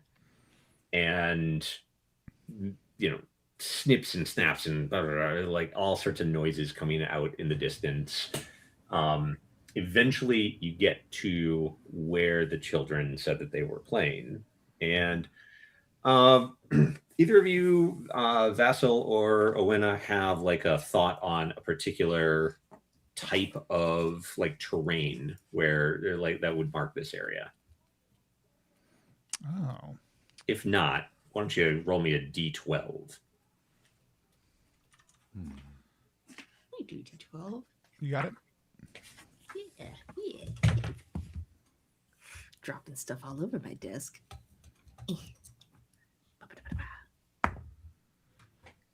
What? 1. Okay. It's just for terrain. Oh. It's all right. Well, no, this is one where 1 is actually not great. I mean, We're not 12. letting Darby roll dice anymore. It's fine. It's fine. Go ahead. So you guys are going for a while, and oh man, there's this like loud. It just keeps getting louder and louder. This cricket noise, or not cricket noise, frog noise, as you guys are heading this way. And it's a pond, right? Like a with like wet, especially right after the rains. Like your boots are just sinking into the mud all around here. And but yeah, there's this kind of like pond. Maybe it's probably not just a vernal pond, right? Like I think there's a stream, maybe that like a small stream that pours down up from like down the cliff. Yeah. And then or down the bluff, and it like hits a small area, spreads out a little bit before it like flows on to meet up with the main stream. But this is where the kids said that they were like that they last remember being, and like you are here now is a good time probably to like turn on the torch or light the torch and start looking around. I think once it's kind of established or it's conveyed to Morkant and Kana that this is the location, Morkant kind of moves into gear, lights his torch, and starts to essentially survey the scene. From his mind, well, I've been internally, that's not vocalized out loud because it'd be gauche, I've been trained in studying scenes of conflict and crime, and this is definitely a different location, but following the tracks of people who've left a scene is what I'm good at, and I will prove myself as it. I'm sorry, I'm just... And you're like -8 to your roll, sure. No. I'm more just like, oh yeah, you're also here with the best tracker and hunter in a generation. No, I know. But hey, we're maybe looking at different things, right? But absolutely. Okay, so it sounds to me so you are like clearly like looking about, investigating the scene. This very much seems like you are triggering Seek Insight to me. Yes. I think ultimately the way that this would shake out is that the questions in Seek Insight between Morkant and Vassal would probably be quite different. But I have +2 on my wisdom. It is my main skill. Oh no, that's not true. My main skill is intelligence. Is +1 on wisdom. So Vasil, yeah, are you helping or are you observing and seeing what they come up with? That's a good question. Because I'm not a fan of just like spamming the same move. I think I am just. I actually don't think I'm aware of what they're doing. I think I am ahead, and though we have paused, like I am just taking things in for a moment as we have arrived at this like block, and it is. Vassal's a dummy. We're not going to mince words. Like they are very sensory aware, but they are dumb. So it takes them a little bit longer to click into things when they hit these modes. So I think we're just going to observe at this point in time. Okay. As it happens, I just barely don't do it. I hit 6. Okay. So I absolutely should have helped. It's fine. Failure is part of how PBTA games work. I gain EXP. It's great, else. Yeah. You are going to mark XP, and we are right about the time for this to end. So seems like this would be a good time for a cliffhanger, right? Sure. Dear. Morkant, you are like looking at the mud, right? Like all around the puddle or around the pond, and you clearly like it's tough. This is hardly a controlled crime scene or anything like that. Yeah, and it's been raining, so any mud is going to be washed away and moved. Yeah, but it has been raining that hard, and so you definitely find like footprints of the children, Mm. and you actually think you might have found like following the stream a little bit away from the cliff towards where the stream, like where it meets up with the actual stream. You are following like what you think might be probably the children's footprints. Mhm. And then all of a sudden they stop. And, like the mud keeps going and so on and so forth. And you like, probably call Vasil over and the others over to like take a look at this. And Vasil, you're like, yep, that's weird. Footprints shouldn't just stop like that. And I am picturing Karna kind of like standing towards the back, like, holding the torch up, looking at these guys, or like looking at this happening. And like there, everyone's focused down, like looking downward. Karna can't really see very well. And so you look up, and just at the edge of the light, there's this flash of eyes that are just like maybe about, well, actually, no, you don't see eyes. You see the flash of, yeah, exactly, like an eye, like floating. At first, it's like, oh, what, oh no. And then it just gets a little higher and a little higher. And this little like tongue. And we'll cut there. Oh, good stuff. Good stuff. Astounding. Excellent. Nathan, if you haven't Out of the already, woods mark in the middle of the mark night. XP. Yes, I'm not quite sure where on the character sheet to my XP, so I it's just made a under little your scribble stats. on the sheet. It's fine.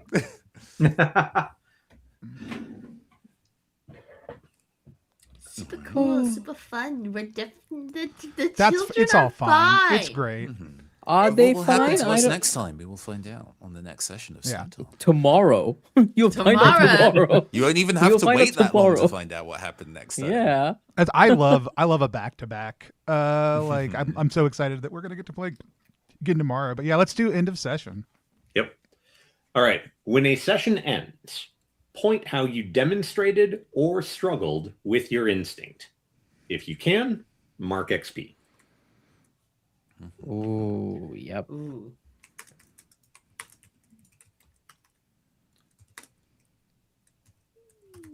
So I should have done this earlier. What is everyone's instinct?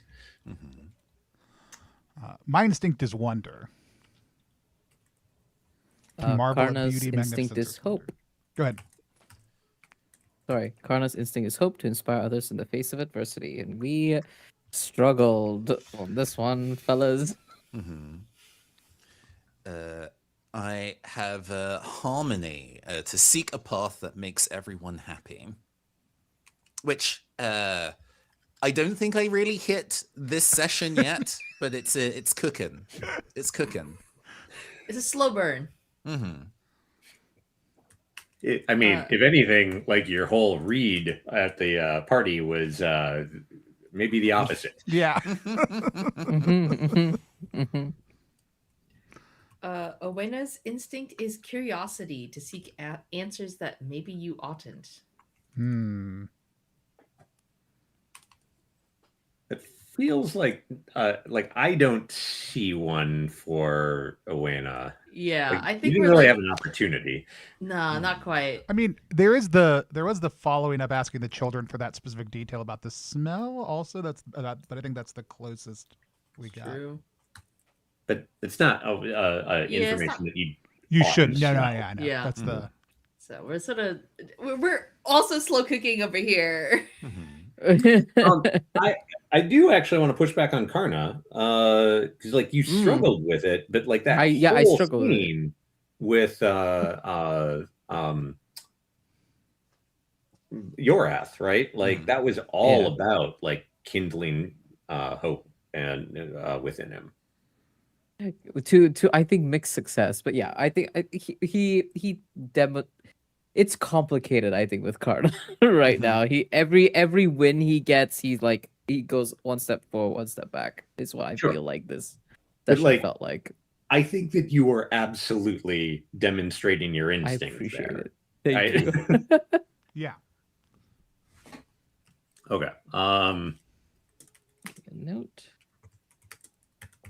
Okay, so the whole scene with Yoreth.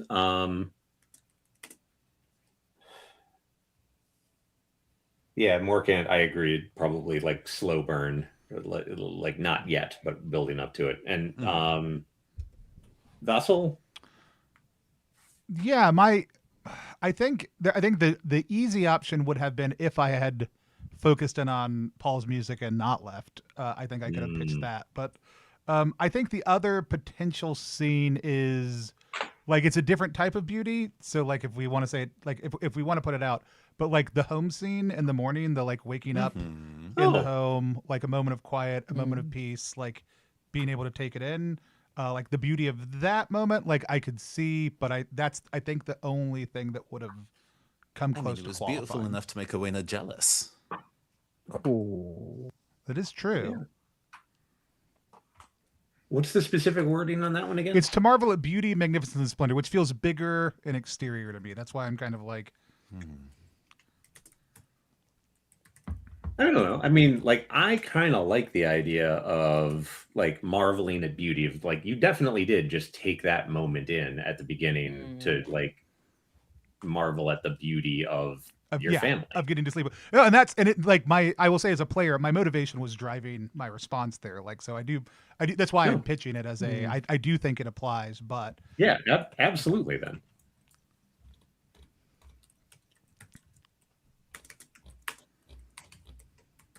Okay. Next round. Say how your relationship with or opinion of a PC, NPC, or group has changed. And if you can, mark XP.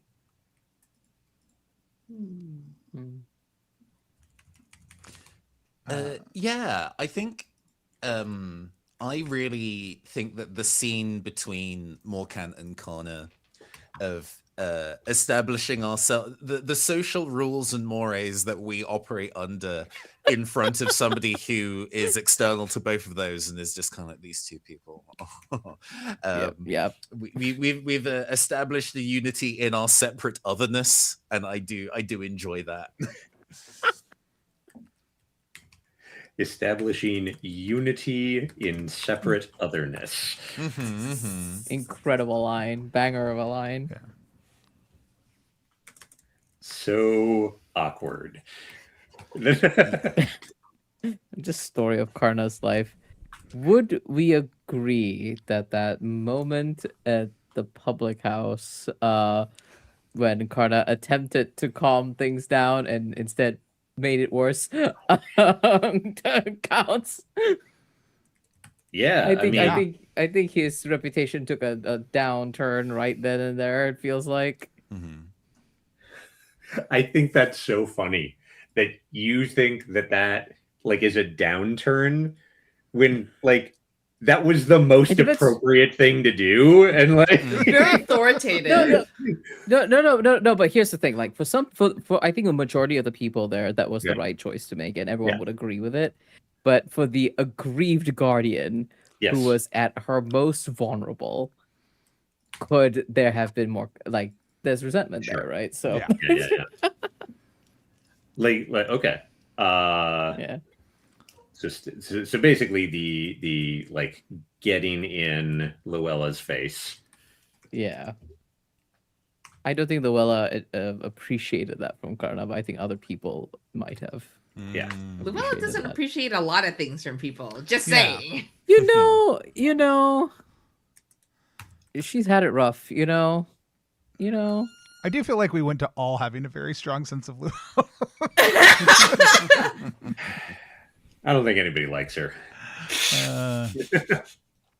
She came very unpleasant. They are all a part of my flock that Helior has assigned me to. Yeah, and some of those sheep are kind of mean and very cliquey and maybe isolate some of the other sheep. You ever think about that?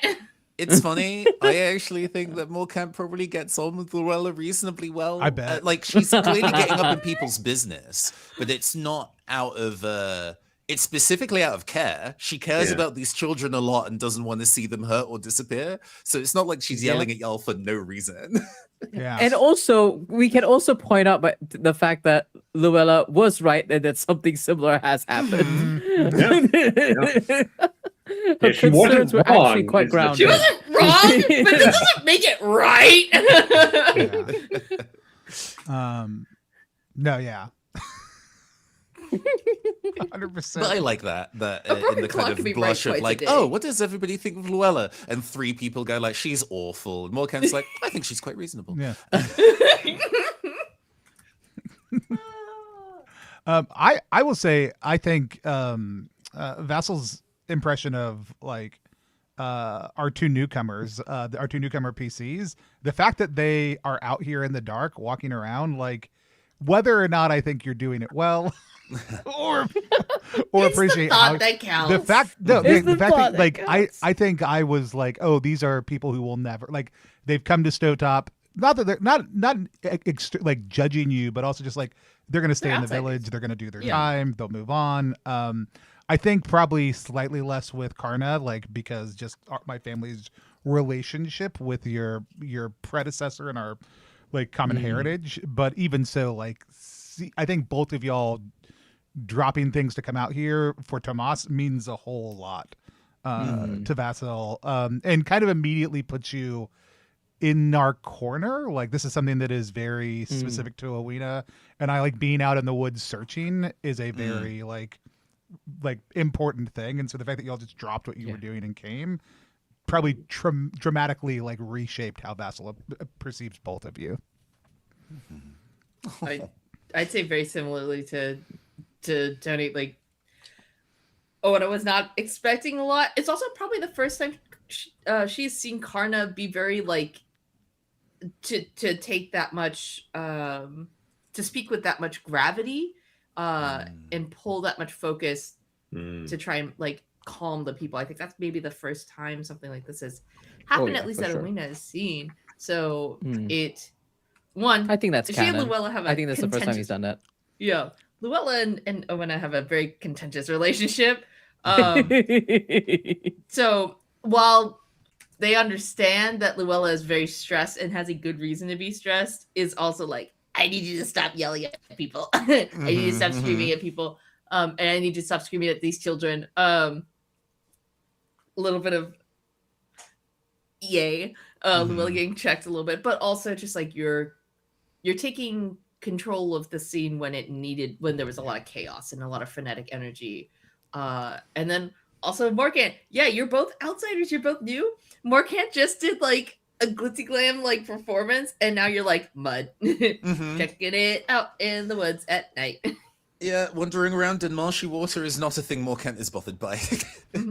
For somebody who doesn't consider Stonetop home, is doing a lot for it. Yeah. Yeah, there's probably a discussion to be had on the other side of it after we're safe. If you ask Morcant to climb a tree, he'd be like, no, absolutely not. But but get in the There's a bog. child in danger up the tree. Morcant, you need to climb it. All right, lovely. So if you haven't already, everyone mark XP for the relationships. All right, now questions. Answer these questions as a group. For each yes, everyone marks XP. Did we learn more about the world or its history? Yes. I think in establishing the culture, the local culture of Stonetop and how it does its celebrations is actually a pretty significant world detail. Yeah. Yeah, I agree. I do appreciate also the detail, right? Because I always like to ask people, like, what are the important things that we have learned? And I think that's a good one. The celebrations in Stonetop. What did you have in mind, Tony? I mean, that was the thing that had come out for me. I mean, beyond, like, it's the first session, it always seems really easy to be like, yes, we learned new things. Like, we learned where some of us live, but that's, I mean, while it being a very minor thing, like, like have does a matter. Like house. it was nice to hear Owenna talk about like I live in a like my place is run down because I am not there because it's where I go to crash at night. You know, it was a very the other one, the sweet cloying scent, like some of the questions that you asked Jeremy early on, like but also just that sweet cloying scent. I loved Nathan in chat over on Twitch said like headcanon for them that it's jasmine, which I love also too, like as a cool, like as a not this part of the world aroma also too. So yeah.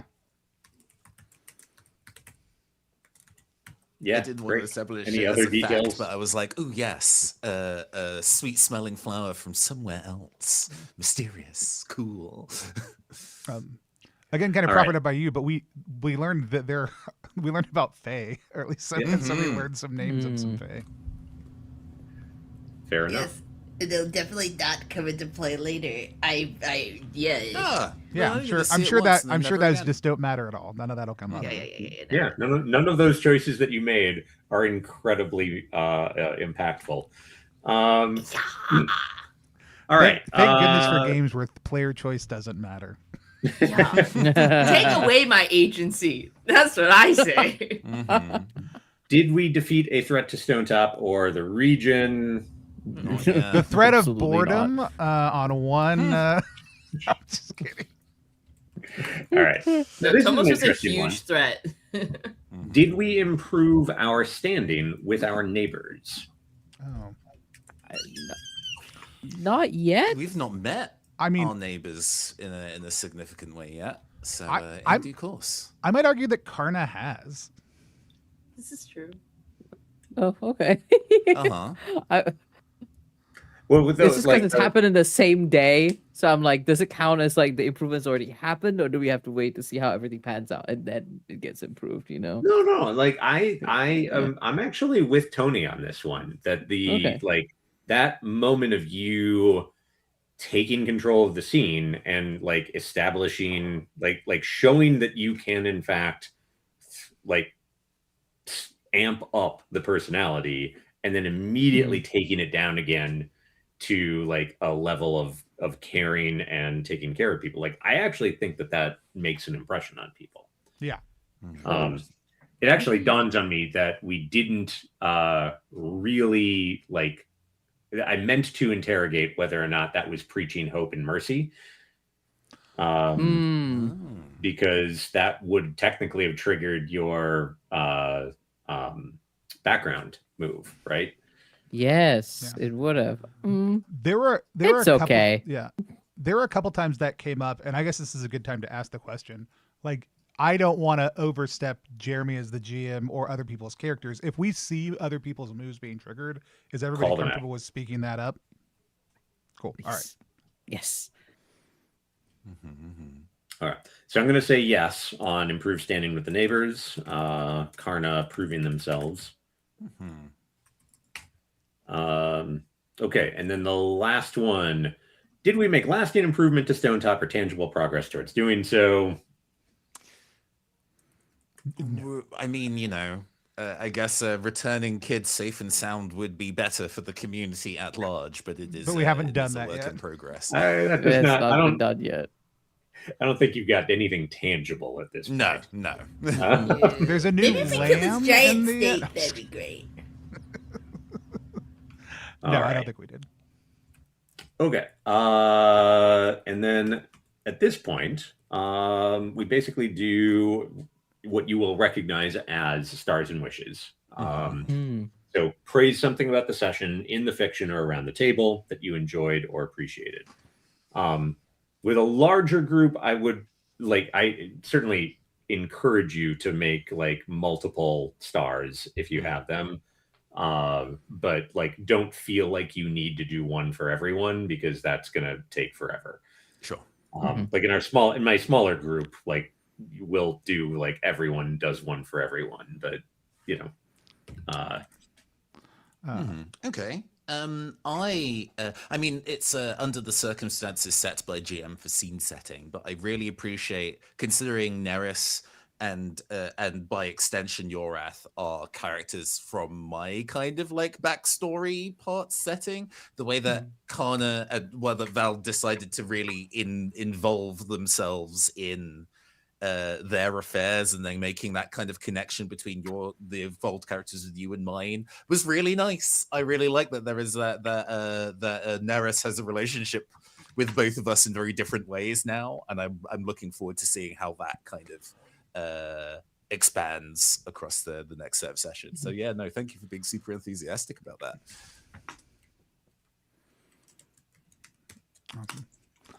I can go. I love so many things.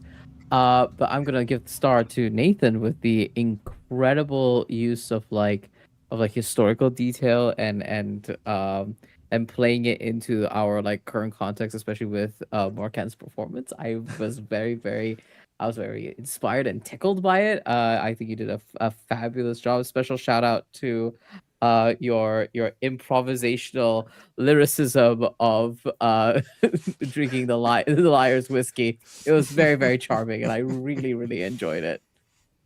Yeah, thank you. No, it was like Tony being like, Stonetop's really queer, and I took that personally.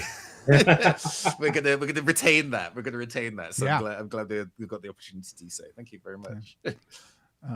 I do have a quick set of rounds because there's some pretty small observations for everybody. But Nathan, describing the like change in Morkant's bearing, like just repeatedly during it, was a really great touch to be like, this is how they normally are. You can see this. There's a slightly more forceful, like those physicality notes were excellent. Val, the bump in flirting scene at the public house was like spot on perfect.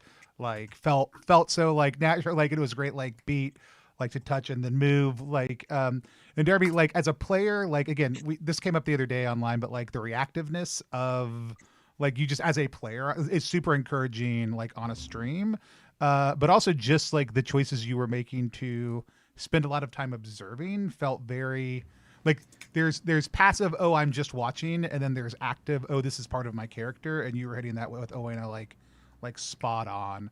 And then Jeremy, you just watching the details all pull through, like there were things that I had forgotten had come up with the disappearance, and like I mean it's been weeks, right? But like hearing that it was night suddenly, and like having some of those elements kind of like flood back, it was really like it does a lot to help draw in, oh my character has experienced this a while ago. I as a player may not remember all these details, but like bringing some of those things back to mirror them in the immediate setup were just truly masterful. Also, just you do a really great job of creating like we talked about this on the interview stream, but like the way that you as a GM push back to get the party to like the players to push a little further on like here's what the setting is actually doing is just tremendous. Thank you. I love a handout. I love you like handed me that thing I just made. I was just like, yes, gimme! I love stuff. That was just it's great for me. I was like, yeah. Also, messenger drakes. I really tickled by messenger drakes. The chat can't see, but I made You'll little... have to post the edit on socials later. Yeah. It's like, look at what I slapped together. I immediately posted it in the Stonetop Discord also. Oh, excellent. For people. Thank you. Canon. They have little hats. They don't know what these hats and these symbols mean yet, but they will. Give it like 3,000 years. I love just a bunch of little details. Like overall, just great. You guys are a joy to play with, right? Like what a great group of people. Nathan, I don't know why the detail of Arrowhead for that like mean Drake in your aviary, I thought that was perfect, and the explanation on it was good. I want to echo Tony's observation of like how interesting and noticeable is when Morkant goes from nice Mr. Good cop to bad cop all in once. right? And not to say that you're like being a cop, right? Yes, but like not a cop, but yes. switch is very noticeable. It's very cool. Val, like the truly sweet and caring demeanor that you're putting into your character, and that element of self-doubt, like it's so good. And I particularly love it in that element of like, okay, I know that I am this servant of the light, but that light feels so flickering with him at this point. I just love the potential arc with that. Darby, you are such an amazing little gremlin. You know, and it will probably make sense more later, but your choices at the very beginning have delighted me. Oh, good. I'm not terrified at all, but also delighted. Please, I hope twist that knife in. I hope I just handed you a bunch of knives covered in salt. Yeah. And Tony, the just a whole bunch of stuff, right? Like the playing with the animals and the tying in of the thing with Paul, right? Of like your observation that it would, like saying, no, I should actually be gone when Paul's song is done. That way like, I get to be in trouble when I get home later. Yeah. No, that was perfect. But yes, I'm having a blast. Great to play with y'all. Yeah. Awesome. Okay. Wishes. Same time tomorrow? Yeah. Same time, same place. What is something that you guys would like to see in the next session? More of this, less of that. Specific scene, specific opportunity, whatever. I'm very much looking forward to a surprisingly serious conversation with Awena. You know a lot about the circumstances they're in. We've definitely spoken before. We know each other, but I think there's definitely going to be some kind. I have an ability that specifically says if you can stare at somebody and look into their soul, the same way that Connor has. And if I ask you, are you lying to me? You have to answer truthfully. And I really want to use that at some point. Oh my God. Have somebody be use it. Yes. Go for it. I'm so game. I'm just really intrigued to see the group's dynamic all together. Like Vass and Owena spend a lot of time together, but Morkant and Karna are the newcomers who I think have we've interacted in the town, but it's like we're now like locked into this this like little mission together, and like forced to interact together for a common goal, and for an potentially extended period of time. So I'm very intrigued, especially with like, this is a very, how much of like Owena's history do you all like know, and / you're about to find out a lot.